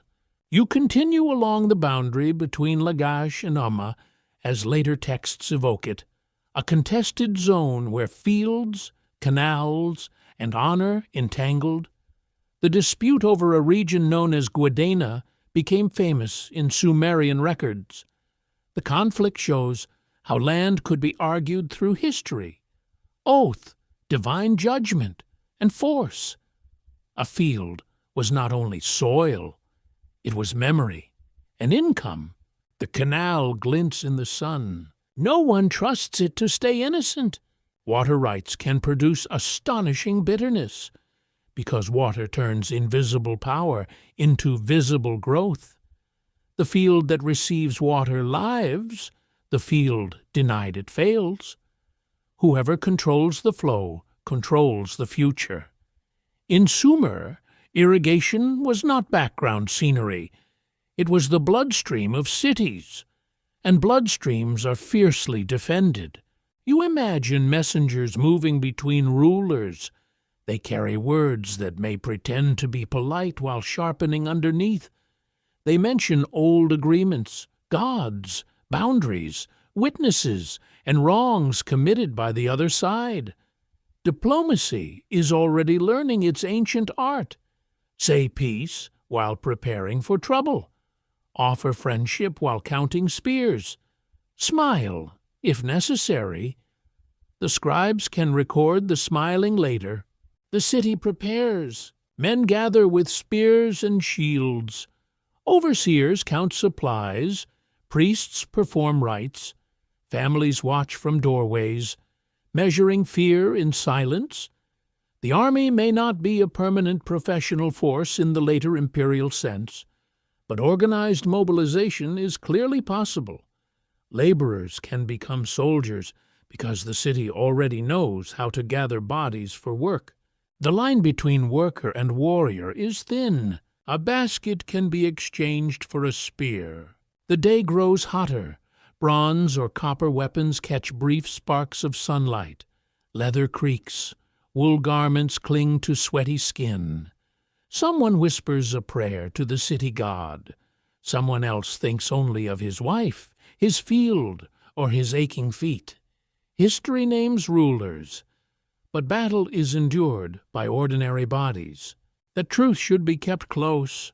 When the formation moves, dust rises around their legs.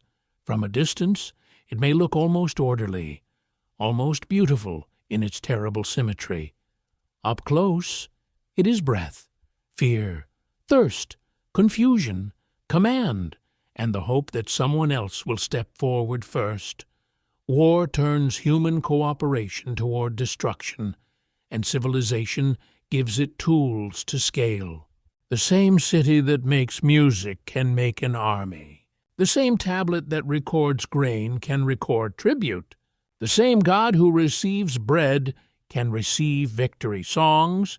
Evening returns slowly, softening the fields that daylight made harsh. The contested land becomes beautiful again, which feels almost unfair. Birds settle near the water. Shadows lengthen across the irrigation banks. The city walls glow in the last light, and from a distance they look protective, dignified, calm. Inside them, people wait for news. In the records, conflict becomes sequence, claim, victory, loss, restoration. In life, it is less tidy. Fear enters sleep. Labor resumes under changed terms. A captured man learns a new master's language. A field changes hands. A ruler commissions words to explain why everything happened as justice required. You stand at the edge of the canal and listen to the water moving through the dark. It has heard every oath. It has touched every field. It has reflected the faces of farmers, soldiers, rulers, scribes, and widows without choosing among them. Sumer's first wars are not a separate story from civilization. They are part of the same structure, born from surplus, boundaries, labor, gods, ambition, and need. The city protects humanity from chaos. Then sometimes it organizes chaos more efficiently. A faint metallic tapping carries through the morning, mixed with the scrape of wood, the rasp of stone, and the murmur of counting voices. You stand in a city where invention does not appear as one sudden flame, but as many small lamps lit across workshops. courtyards, schools, fields, and storerooms. Each lamp changes the darkness a little. This is how Sumer rewires humanity, not by magic, not by one brilliant mind waking from a dream with civilization neatly folded in his hands. The change comes through repeated needs, solved again and again until the solution becomes ordinary. A wheel turns, a seal rolls, a number is pressed into clay. A student copies signs, a merchant trusts a measure, a builder follows a plan. The ordinary becomes revolutionary. You enter a workshop where a potter's wheel spins with steady rhythm. Wet clay rises between skilled hands, swelling into a vessel as if pulled upward by breath. The wheel is not only a tool for pottery. The broader idea of rotation will help reshape transport, craft, and mechanical thought. A circle becomes motion, controlled by human intention. That is a quiet miracle. Mainstream archaeology places the earliest clear evidence for wheeled vehicles in the late 4th millennium before the Common Era, with Mesopotamia among the key regions in the development and spread of wheel technology. Scholars at Oxford, Yale, and the University of Chicago have examined depictions, models, and tracks that reveal how wheeled transport entered complex societies. The wheel did not instantly transform everything, but it changed what distance could mean. You imagine a heavy load moving over packed ground. It is still hard work. Oxen strain, axles creak. The road is not kind, yet the burden moves differently now. Goods can travel in new quantities. Bricks, grain, timber, stone, and jars become part of broader movement. Transport extends the reach of institutions and trade. A wheel is a circle with consequences. Nearby, a scribe teaches a younger student to handle numbers. The lesson smells of damp clay and nervous concentration. Sumerian mathematics grows from practical concerns, but it becomes astonishingly sophisticated. Their sexagesimal system, based on 60, will influence timekeeping and geometry far beyond their own cities. The hours and minutes you still live by carry a distant Mesopotamian echo. That is almost rude of them, really. Thousands of years later, you may be late to something, and Sumer is partly in the room. Counting begins with bodies, goods, fields, and rations. Yet once numbers become abstract, they travel beyond the granary. They measure land, they divide labor, they calculate volume. They support astronomy in later Mesopotamian traditions. They allow administrators, builders, traders, and scholars to think beyond what the eye immediately sees. A number is invisible until it rules a warehouse. You step into a space where seals are kept, small objects carved with images. A cylinder seal rests in the palm like a sleeping animal. When rolled across wet clay, it leaves a continuous scene. Figures, animals, divine symbols, and patterns move across the surface in miniature procession.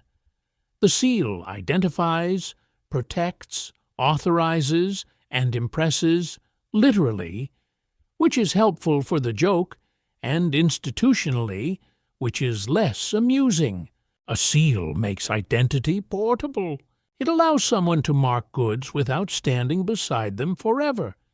It helps secure storerooms, jars, doors, and documents. It gives administration a face, or at least a symbol, in a crowded urban world where trust must extend beyond kinship. Seals become essential instruments of controlled confidence. The open scholarly debate concerns how inventions should be understood. Some researchers describe them as practical responses to urban complexity. Others suggest that symbolic life, ritual authority, and competition between elites drove innovation as strongly as economic need. Harvard and Stanford historians often warn against imagining technology as separate from society. A tool is never just a tool when people use it to organize power. That is worth holding gently. The wheel carries goods, but also tribute. Mathematics calculates rations, but also inequality. Writing preserves hymns, but also debts. Seals secure property, but also exclude those without authority. Inventions do not arrive innocent. They enter human arrangements and take on the shape of those arrangements. A tool can liberate. A tool can bind. You pass a schoolroom, or something close to it, where scribal training turns children or young apprentices into servants of signs. Later, Sumerian education is known from school tablets, exercises, lexical lists, and humorous texts about stern teachers and suffering students. The training is demanding, repetitive, and status-forming. To master signs is to join a narrow gate into administration, literature, and learn tradition. You can almost hear a student making a mistake. The teacher notices. Civilization sharpens.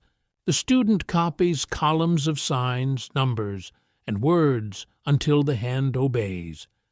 Education here is not about self-expression in the modern cheerful sense. It is discipline, memory, hierarchy, and access. The tablet becomes both lesson and test. Knowledge is pressed into clay, then pressed into the body through repetition. A mainstream fact sits in these school exercises. Sumerian scribal culture preserved lexical lists, proverbs, mathematical problems, and literary compositions that influenced Mesopotamian education for centuries. Scholars at the University of Pennsylvania and major museum collections have studied these tablets as evidence for one of the world's earliest formal learning traditions. The classroom becomes a technology of civilization, too. Not all inventions are objects. Some are habits. Standardized weights and measures belong to this deeper category. A measure allows trade with less argument, though never with no argument, because humans are ambitious even around barley. A weight lets silver, wool, grain, and labor become comparable. Standards create trust across distance, but also allow authorities to define fairness in official terms. You enter a market-like space where measuring jars and weights sit near goods. A trader watches carefully as grain is poured. Another person checks a weight with narrowed eyes. Everyone understands that measurement is useful, and everyone suspects someone else may be improving it privately. The birth of commerce and the birth of suspicion seem to be twins. Still, standardization changes everything. It lets people compare, convert, ration, tax, pay, lend, and record. A society that measures consistently can build larger systems. It can plan canals, assign fields, distribute food, and manage work crews. It can also calculate what people owe with alarming precision. You feel the softness of a clay tablet beneath your thumb. On it, numbers and signs arrange human life into columns. The tablet is not dramatic, but it is powerful. It transforms messy reality into a shape an institution can understand. That shape is never complete, of course.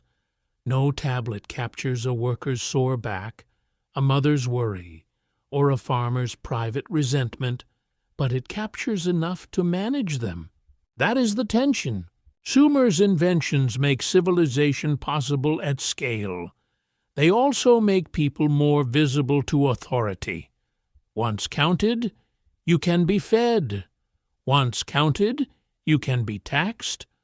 Once named, you can be remembered. Once named, you can be summoned. A quirky fringe tidbit often circles these achievements. Some modern writers claim that Sumerian knowledge of mathematics, astronomy, and engineering appeared too suddenly to be human. So it must have been inherited from a vanished civilization, or taught by sky beings.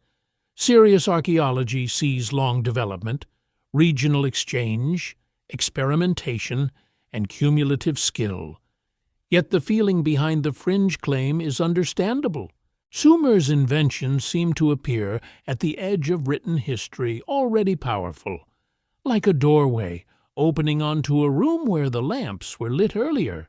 But evidence favors patient hands, many hands, hands cutting reeds, shaping clay, turning wheels, tying cords, measuring fields, carving seals, counting animals, and teaching signs to reluctant students. Invention is not one thunderclap. It is a weather pattern. It gathers quietly until the whole sky has changed. Late afternoon settles over the workshops. Clay vessels dry in rows. A cart stands near a wall, its wheels casting round shadows. A scribe stacks tablets carefully. A seal cutter leans close to his work, making tiny lines that must hold authority. The city hums with crafted memory. You begin to sense the deepest transformation.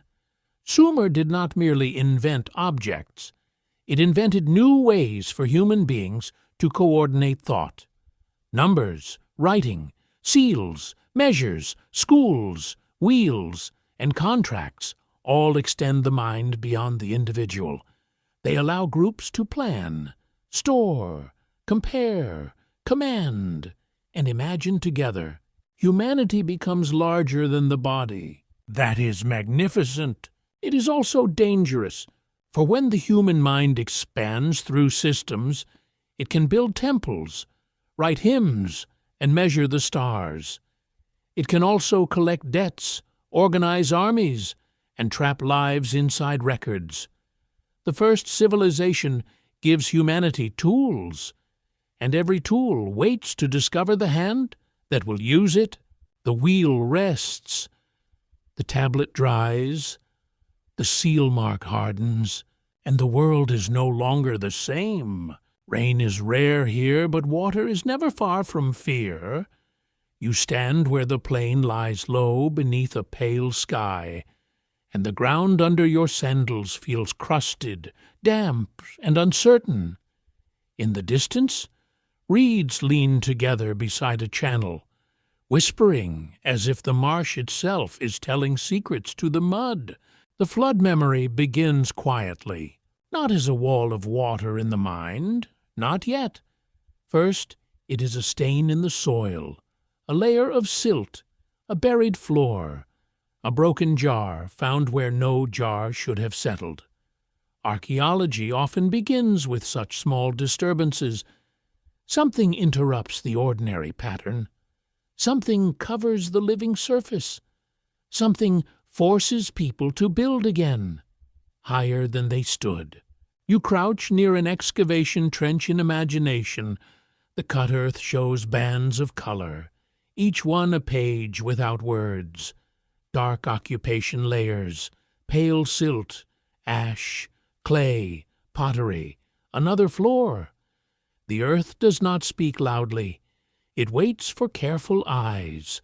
Floods leave signatures, but they do not always leave simple answers. In southern Mesopotamia, rivers could overflow, shift course, breach banks, drown fields, and bury settlements beneath fresh deposits. Excavations at sites such as Shuruppak, Ur, Kish, and others revealed flood layers that drew intense scholarly attention.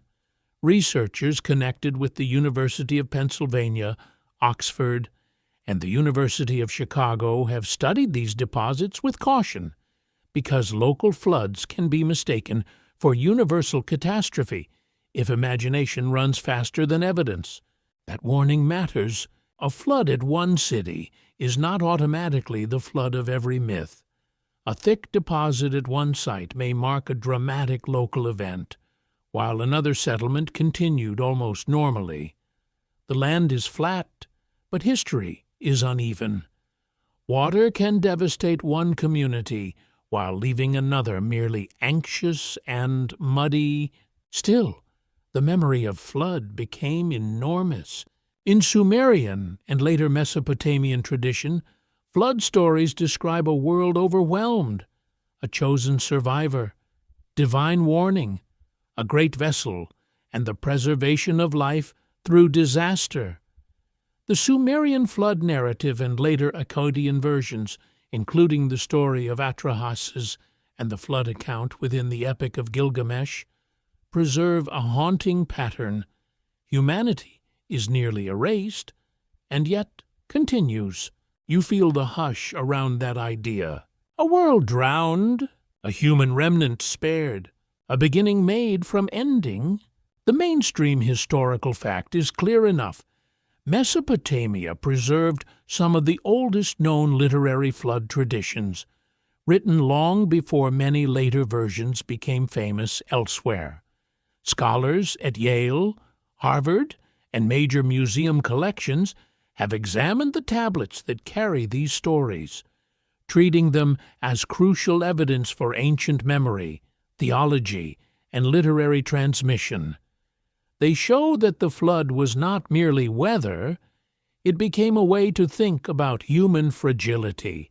You walk along a rebuilt mound, where older houses sleep beneath newer ones. People who survive floods do not only repair walls, they repair meaning. They ask why the water came. They ask which god was angry, which ritual failed, which warning was missed, which person was spared for reasons hidden from ordinary minds. Disaster demands explanation because raw chance is difficult to live with. Myth gives disaster a shape. That shape may comfort. It may also frighten. In the flood traditions, the gods are not always calm protectors. They can be irritated by human noise, troubled by population, divided among themselves, regretful after destruction, and dependent on offerings. The divine world looks powerful, but not simple. It is full of tension. Humans are small before it, yet somehow necessary within it. That is a very Sumerian discomfort. You hear water moving in darkness. Perhaps it is only a canal. Perhaps it is memory wearing the sound of a canal. The night air smells of wet reeds, fish, and cold mud. A frog calls once, then stops. Somewhere, a dog barks from a settlement mound, suspicious of nothing visible. The open scholarly debate concerns whether Mesopotamian flood myths preserve memory of specific historical floods, repeated seasonal disasters, or broader cultural reflections on life in an unstable river landscape. Some researchers link certain silt layers to traumatic events that may have entered tradition. Others warn that myths are not direct reports, but theological stories shaped across centuries. Stanford and Oxford scholars often emphasize that myth can preserve truth without preserving journalism. That phrase is worth letting settle. A myth may not tell you exactly what happened on a certain day. It may tell you what repeated fear felt like. It may carry the emotional memory of a world where water could erase boundaries, homes, records, graves, and confidence. It may gather many floods into one great flood, because the heart remembers patterns more strongly than dates. You look at a field after inundation. The water has retreated, leaving slick mud across the surface. Fish lie trapped in shallow pools. Reed fragments cling to walls. A storage room has collapsed. Grain has swollen and spoiled. The smell is sour, heavy, and intimate. People move slowly, testing what remains. No monument is needed here. Loss has its own architecture. A woman searches through debris for a vessel that belonged to her family. A man lifts a beam and finds nothing useful beneath it. Children are kept away from the unstable walls. Elders speak softly, perhaps remembering another flood long ago. Someone says the water came higher this time. Someone else says it will be worse next time. Human beings have always been excellent at improving fear through conversation. Yet they rebuild. That is the other half of the flood story. Destruction matters because rebuilding follows it. Settlements rise on mounds partly because ruined layers become foundations. A flood buries a floor, and later feet walk above it. What was disaster for one generation becomes elevation for another. The dead layer holds the living higher. There is something almost tender in that. Civilization learns from burial.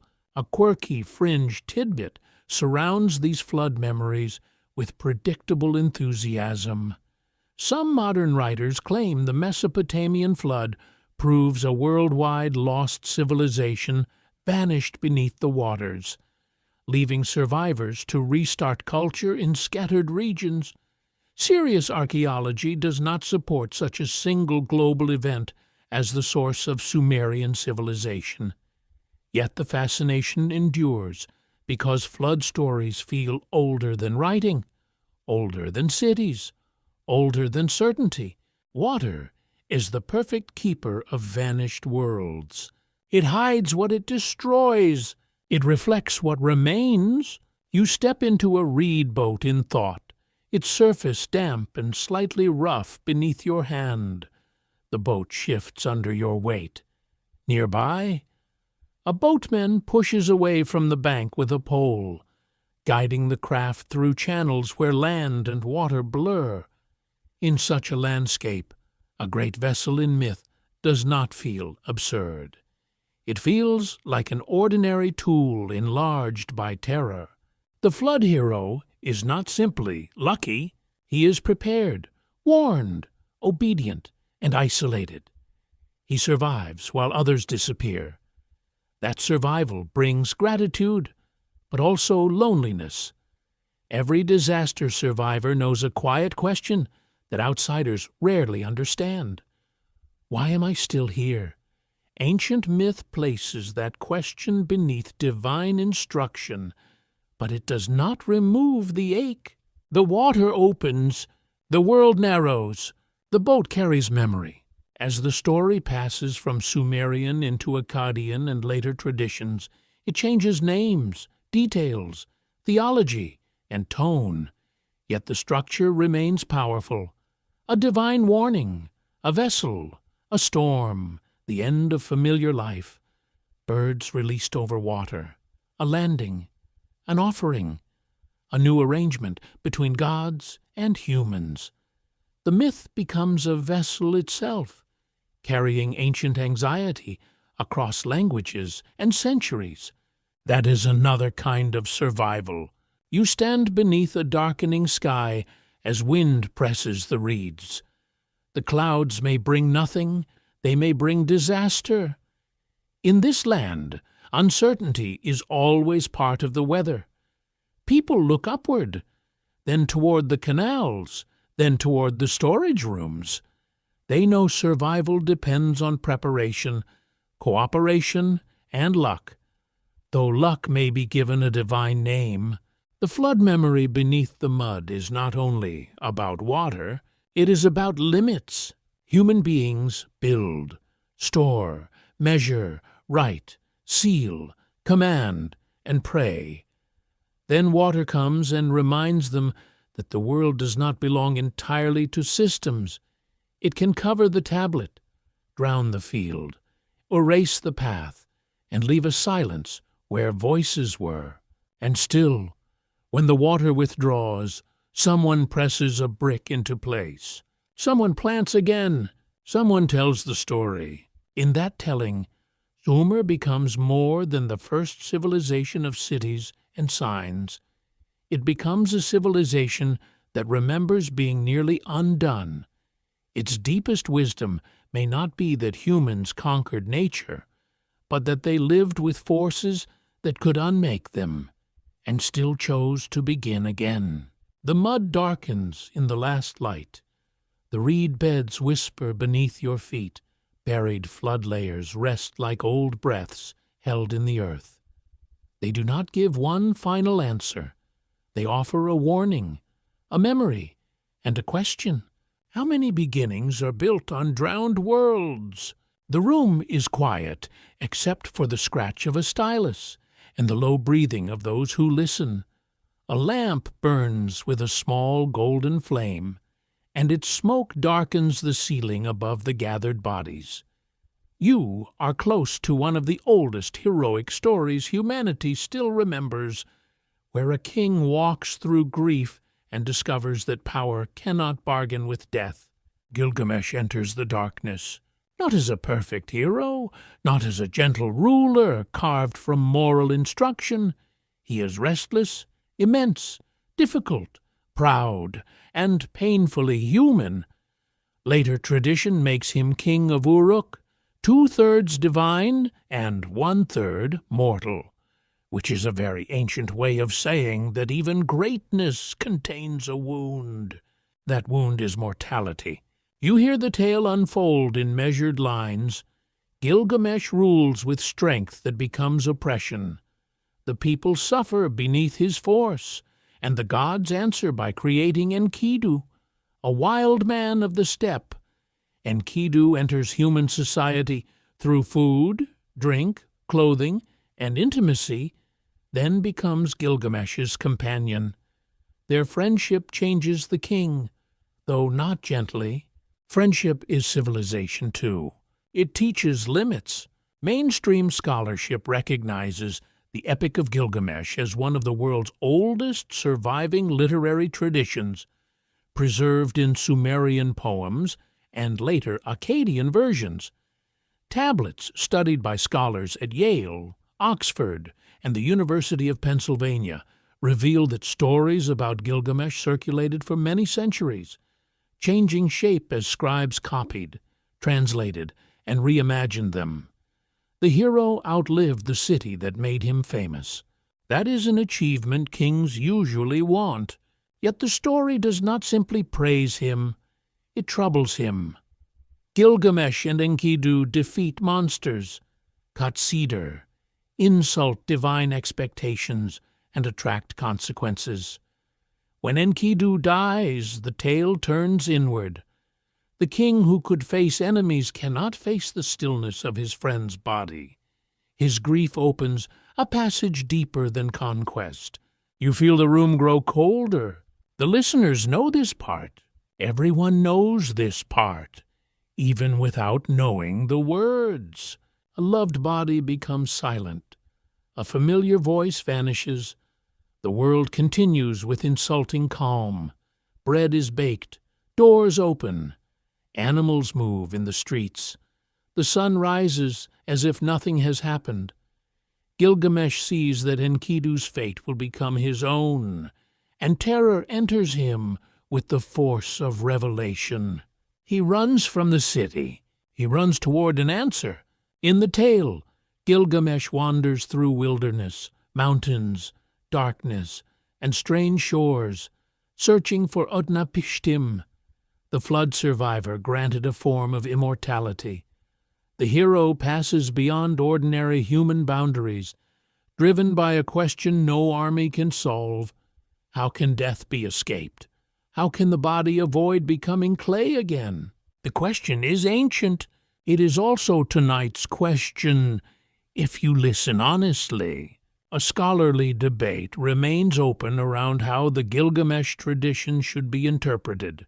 Some researchers emphasize kingship, seeing the epic as a meditation on the proper limits of royal power. Others focus on grief, friendship, wisdom, or the acceptance of mortality. Harvard and Stanford literary historians often describe the epic as layered, because scribes across centuries shaped inherited stories for different audiences and concerns. That layered quality is part of its beauty. The poem is not a simple moral poster hung on a temple wall. It breathes with contradiction. Gilgamesh is admirable and unbearable. Enkidu is wild and civilized. The city is glorious and oppressive. The wilderness is free and dangerous. The gods are powerful and troubling. Wisdom arrives, but not as comfort exactly. It arrives as surrender. You walk with Gilgamesh in imagination through a tunnel of darkness beneath the mountains. The air is cold. The path is long. No bird calls. No lamp burns. Each step sounds too loud, and the blackness seems almost physical, like a hand over the face. He moves because stopping would mean accepting what he fears. You know that feeling. A person in grief keeps walking because stillness is unbearable. The body seeks distance from pain, though pain travels well. It follows over mountains, across deserts, through gates, into sleep. Gilgamesh reaches the edge of the world, but grief arrives there before him and waits politely, which is frankly rude but accurate. At last, he meets figures who tell him what heroes dislike hearing. Human life has boundaries. The gods kept immortality for themselves. Mortals receive food, clothing, love, work, and brief joy. They do not receive endless days. The advice sounds simple, almost domestic. Eat, wash, dress well, hold the hand of the one you love. Live the life given. Such wisdom is quiet. That is why it is hard. A mainstream historical fact deepens the scene. Mesopotamian literature often linked human identity with clay, breath, divine decision, and allotted destiny. In Sumerian and Akkadian thought, humans were not imagined as masters of the cosmos. They lived beneath decrees, omens, duties, and the shadow of death. The Gilgamesh tradition gives emotional form to that worldview. You stand near a dark waterway where the hero must cross to reach the flood survivor. The air smells of salt, damp wood, and night.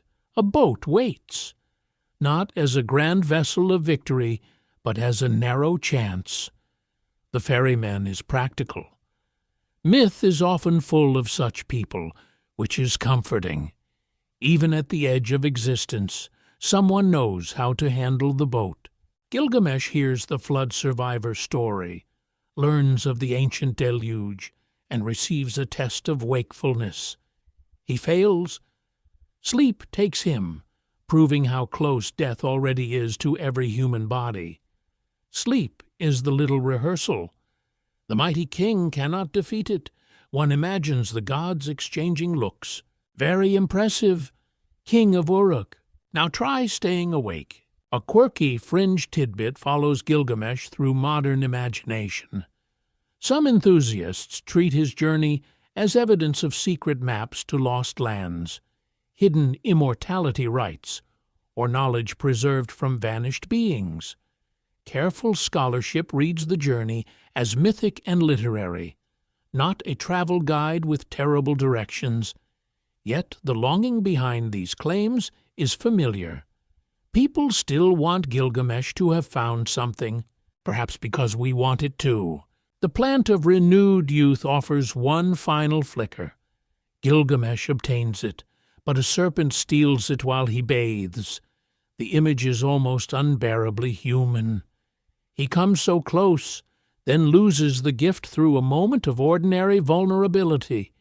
The snake departs renewed, and the king remains mortal. The body returns to its limit. The tale does not shout. It lets the loss settle.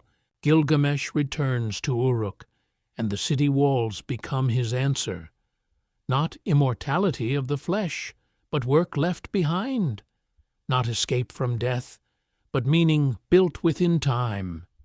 He looks at the walls, the brickwork, the human achievement of the city, and perhaps understands that a life cannot become endless, but it can become part of something remembered. This is not a happy ending in the simple sense. It is deeper than happy. The epic suggests that civilization itself may be humanity's answer to mortality. People build cities because bodies fail. They write tablets because voices fade. They carve seals because hands vanish. They tell stories because grief needs a vessel. Gilgamesh cannot live forever, but his name can move through clay into the minds of strangers. You are one of those strangers. That is the strange intimacy of ancient literature. A king who never knew, you can still trouble your sleep. A dead scribe's careful signs can still place a question beside your bed. Across languages, empires, excavations, museums, classrooms, and quiet nights. Gilgamesh continues walking. The lamp in the room burns lower. The listeners shift beneath wool cloaks. Outside, Uruk is dark, its walls rising under the stars. Somewhere, a dog barks. Somewhere, a worker turns in sleep. Somewhere, clay tablets rest in storage, carrying the hero's grief more faithfully than flesh could. You feel the story recede, but not disappear. It leaves behind a soft unease. If the first civilization gave humanity writing, cities, law, measures, and organized power, it also gave humanity one of its oldest mirrors. In that mirror stands a king who wins fame, loses love, fears death, fails the test, loses the plant, and returns to the city, changed. He does not conquer the darkness, he learns to walk back from it.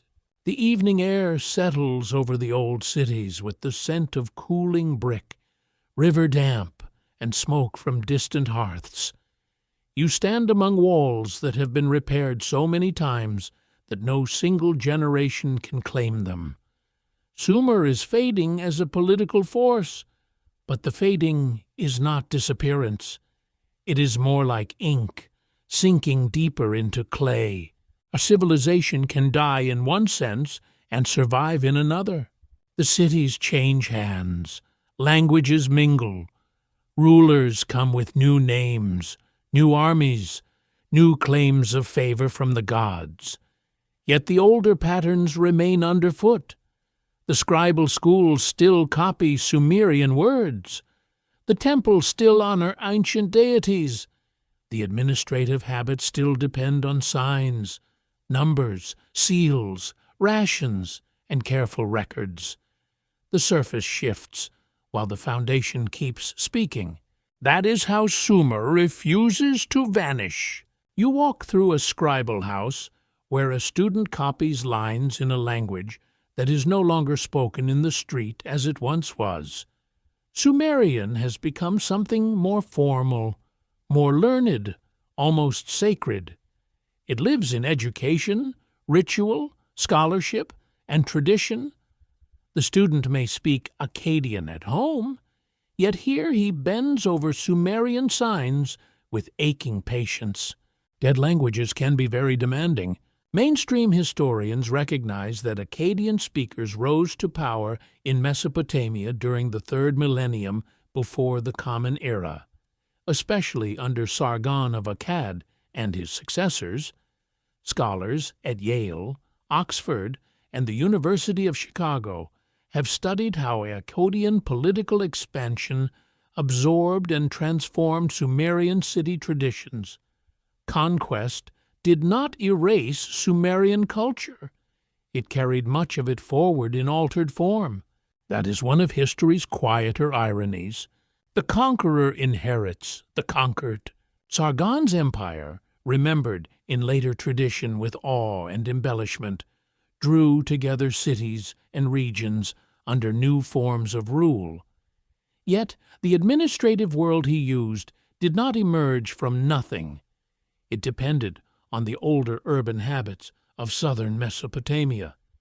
The empire may have spoken in Akkadian power, but it wrote through a system shaped by Sumerian hands, You hear the stylus press into clay. Power changes language. Clay remembers older grammar. The Akkadian rulers adopted cuneiform, royal inscriptions, temple patronage, and the political imagination of cities chosen by gods.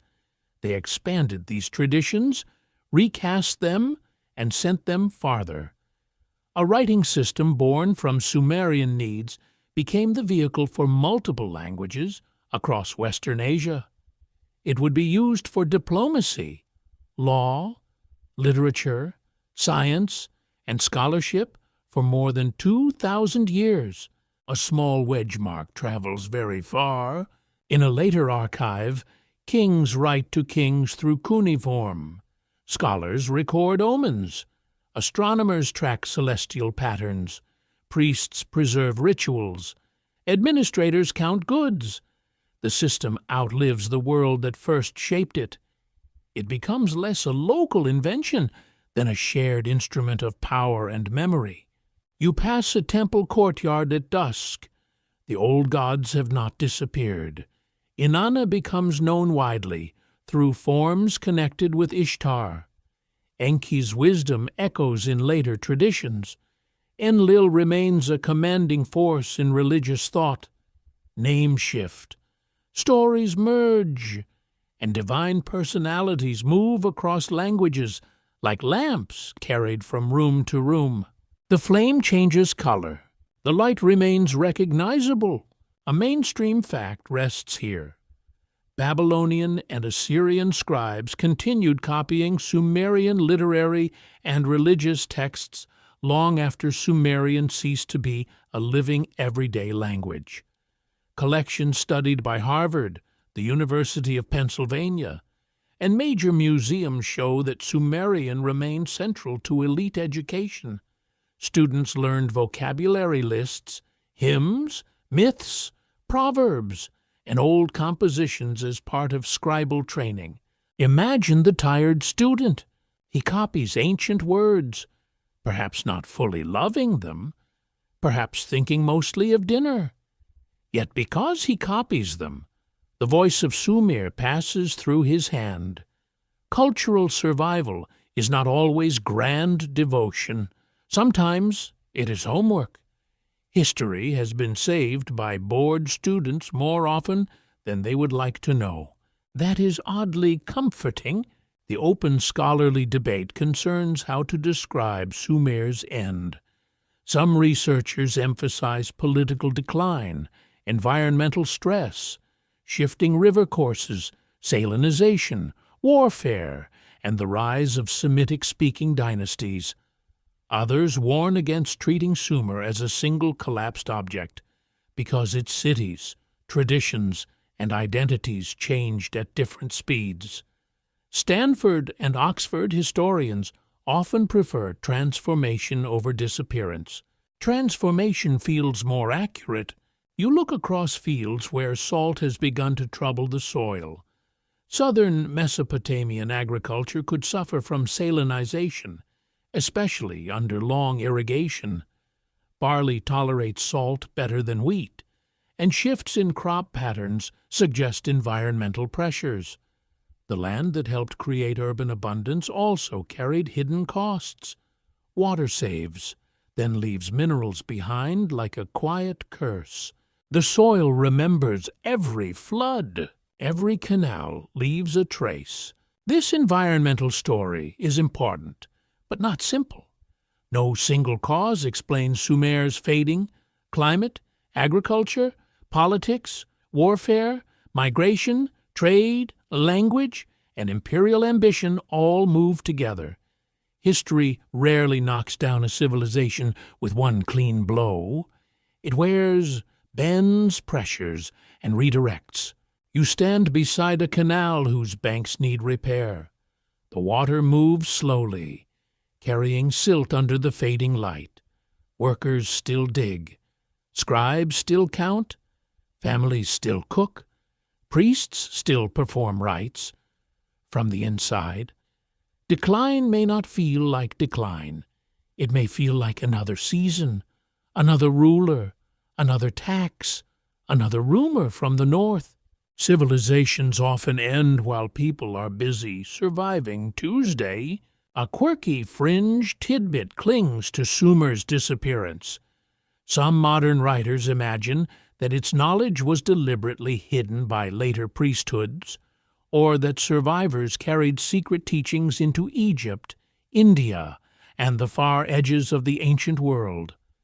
Evidence for such sweeping hidden transmissions is weak, yet cultural influence did travel in real ways through scribes, merchants, conquest, and shared scholarly traditions. The true story is less secret, but far richer. Ideas move without needing a conspiracy. They move in trade goods, marriage ties, military campaigns, teacher-to-student lessons, translated myths, borrowed gods, and old tablets copied in new cities. They move because people are porous. No culture is sealed forever, no matter how proudly it names its walls. You enter a Babylonian school many centuries later. A teacher dictates a Sumerian sign. The student repeats it, scratches it into clay, and hopes it is acceptable. Outside, the spoken world is different. The political world is different. Yet the room still contains Sumer, not as a living city, but as a disciplined memory.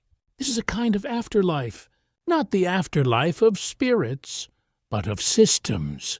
Sumer survives in the shape of the written tablet, in the habit of listing, in temple administration, in flood stories, in hymns, in mathematical traditions, in legal thinking, and in the prestige of old cities.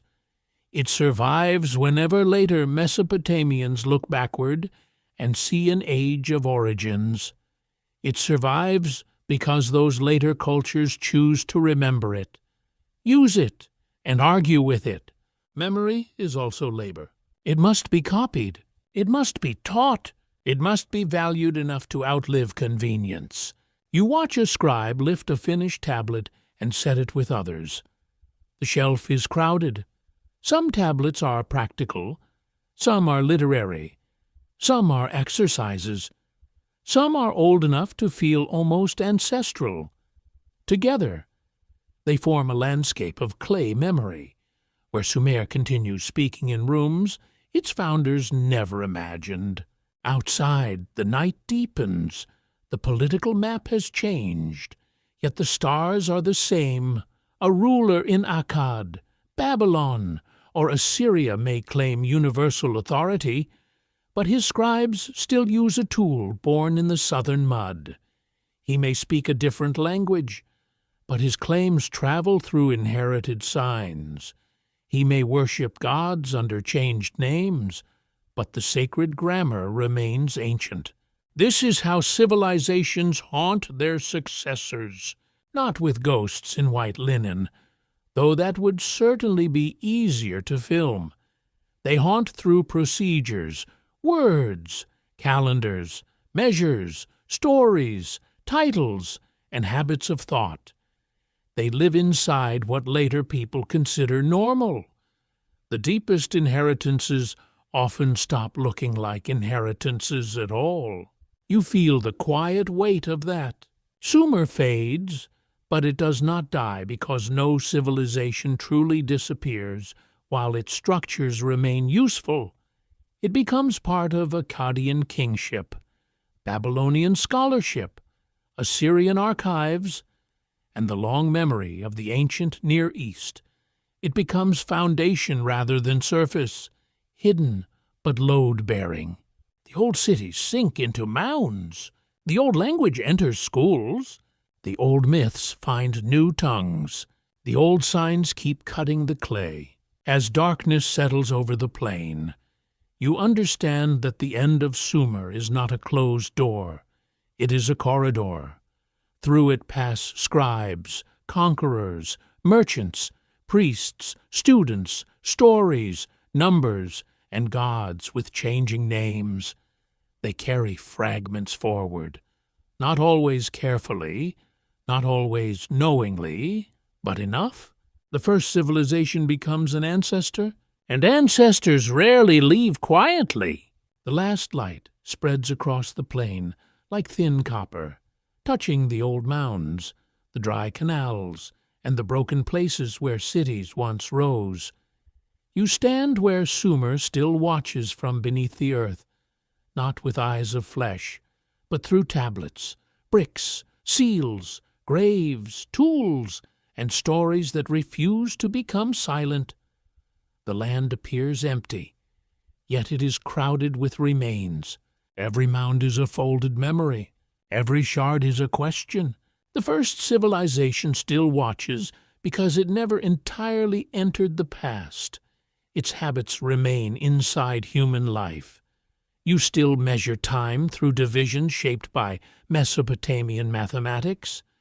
You still live in cities organized by labor, law, storage, authority, writing, and shared belief. You still trust marks to carry promises. You still fear floods, debt, hunger, and rulers who speak in the name of order. The distance is enormous. The closeness is unsettling. A mainstream historical fact stands firmly beneath the mystery. Scholars from the University of Chicago, Yale, Oxford, and the University of Pennsylvania have shown that Sumer was among the earliest known urban civilizations, with major contributions to writing, administration, mathematics, literature, monumental building, and city-state politics. Its evidence is not one object, but an entire archive of human transformation. Yet even that phrase, earliest known, carries a shadow. Known by whom? Known through what evidence? Known because clay survived better than wood, cloth, memory, song, or reed. Archaeology depends on preservation, and preservation is never fair. Some worlds leave stone, some leave clay, some leave almost nothing, though they may have shaped everything around them. You kneel beside a fragment of tablet. The signs are shallow, broken at the edge. Perhaps it once counted grain. Perhaps it listed workers. Perhaps it recorded something so ordinary that no scribe imagined anyone would care after 1 week, let alone thousands of years. Yet here it is, surviving where voices vanished. Civilization begins to feel less like an answer. It feels like evidence left unevenly in the dark. The great open scholarly debate is not whether Sumer mattered. That is beyond serious doubt. The deeper debate asks how to understand its beginning. Did Sumer invent civilization in a unique burst of urban genius, or did it gather older traditions from neighboring peoples, marsh communities, northern villages, mountain trade routes, and unknown experiments? Stanford and Harvard historians often warn that origins are rarely single points. They are more often convergences. That word matters. Convergence. Rivers meet, people meet, technologies meet, rituals meet, needs meet. Out of these meetings, something new appears, and later generations give it a name. Sumer may be the place where civilization first becomes visible to us in unusually rich detail, but visibility is not the same as absolute beginning. The spotlight of evidence can deceive the eye. Perhaps Sumer invented less from nothing than from pressure. Perhaps it inherited more than it knew. Perhaps it remembered patterns from communities whose names are lost. This is where the mystery becomes calm, but deep. Long before recorded history, human groups experimented with settlement, farming, exchange, ritual, and social ranking in many parts of the world. The Sumerian achievement was not that humans suddenly became clever. Humans had been clever for a very long time. The achievement was that these abilities were woven into durable urban systems on an extraordinary scale. You walk through the imagined streets one last time. The air smells of bread smoke, river mud, wool, oil, and dust warmed by the day. A scribe carries tablets under his arm. A brewer checks jars in shadow. A priest closes a temple door. A child runs past a wall, laughing at something already lost forever. The city lives in details, not just in inventions, not just in kings, not just in gods. It lives in the millions of repeated actions that made systems feel normal. Someone measures, someone seals, someone receives a ration, someone pays a debt, someone marries, someone buries a parent, someone teaches a sign to a child, someone complains that the old ways were better, which may be humanity's oldest cultural tradition. The ordinary is the true monument. A quirky fringe tidbit lingers around the final question. Some modern voices claim Sumer was taught by beings from the stars, or that its myths preserve literal records of non-human rulers. Careful archaeology does not support those claims. The tablets reveal mythology, theology, politics, and imagination, not simple reports of visitors from the sky.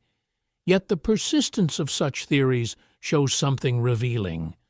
Sumer feels too early, too accomplished, too sudden in the popular mind. So people search for hidden teachers. But perhaps the hidden teacher was complexity itself. Need taught, water taught, scarcity taught, cooperation taught, competition taught. Memory failed, so writing taught, death terrified. So stories taught, the gods commanded, or people believed they commanded, and belief taught. The city demanded more from humans than a village could demand, and in answering, humans became different. That is remarkable enough, eh? You stand before a ruined temple platform. Its upper levels are gone, but the base remains like a thought unfinished. Birds settle along the broken edges. The sky above it is pale and immense. Once people lifted offerings here. Once officials counted goods nearby. Once a city gathered around sacred height and believed that heaven leaned closer. Now the platform is quiet. But quiet does not mean empty. The unanswered question is not only what Sumer was, it is what civilization cost. The first cities gave security, memory, law, craft, literature, trade, and shared identity. They also gave hierarchy, taxes, forced labor, organized war, debt, and lives made legible to authority. The gift and the burden arrived together, wrapped in the same clay. You feel that double truth. Civilization shelters, civilization captures. No honest story should hide either side. To call Sumer the dawn of civilization is beautiful, but dawn also reveals what darkness concealed. It shows the palace beside the workers' quarter, the temple beside the ration bowl, the hymn beside the debt tablet, the city wall beside the battlefield. Humanity becomes more powerful, and therefore more dangerous to itself. Yet the tenderness remains. A lullaby may have been sung in a house now vanished. A hand may have rested on a child's head beneath a reed roof. A worker may have looked at the stars after a long day and wondered whether the gods were kind. A student may have smiled secretly when a teacher turned away. These moments rarely survive in archives, but they are not less real. They are the hidden majority of history. As darkness comes, the ancient plain cools. The first stars appear, one by one, over land that once carried the weight of beginnings. The mounds become silhouettes. The canals lose their shine. The world grows softer, and the old questions rise more clearly. Did Sumer change humanity forever, or did it reveal what humanity had always been becoming? Did the first city free people from uncertainty, or teach uncertainty to wear official clothes? Did civilization descend like kingship from heaven, rise from mud, or form somewhere between fear and cooperation? No single answer settles over the plain. Only the evidence remains, partial and patient: clay tablets, broken walls, flood layers, school exercises, hymns, lists of kings, ration bowls, seals, fields, stories of gods, stories of grief, stories of a flood that nearly erased the world. Together, they do not close the mystery, they keep it breathing. And perhaps that is why Sumer still watches, not because it holds one secret key to all history, but because it stands near a doorway humanity never truly left. The doorway into cities, into writing, into hierarchy, into memory beyond the body, into systems that protect and bind, into the long, unfinished experiment of living together. The night deepens now, and your steps slow across the cooling ground. There is no need to solve everything. The ancient world does not ask for that. It asks only that you listen carefully, and let the fragments remain fragments when they must. The rivers keep moving somewhere beyond the dark. The clay keeps its silence. The story is not yet complete. Word count 1,167. The old plain grows softer in your mind now, as though the edges of its walls, canals, temples, and streets are being gently covered by night. The heat leaves the mud brick. The voices fade from the courtyards. The last lamps tremble in doorways, and the great sky opens above the land with the same patient stars that watch the first cities breathe. You do not need to follow every name, every tablet, or every broken line of kings.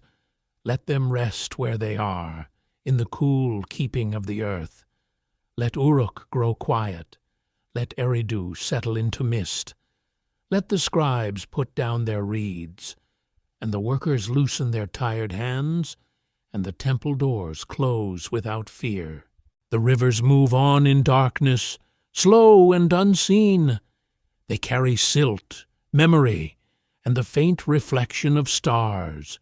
Somewhere beside them, a forgotten field drinks the night air.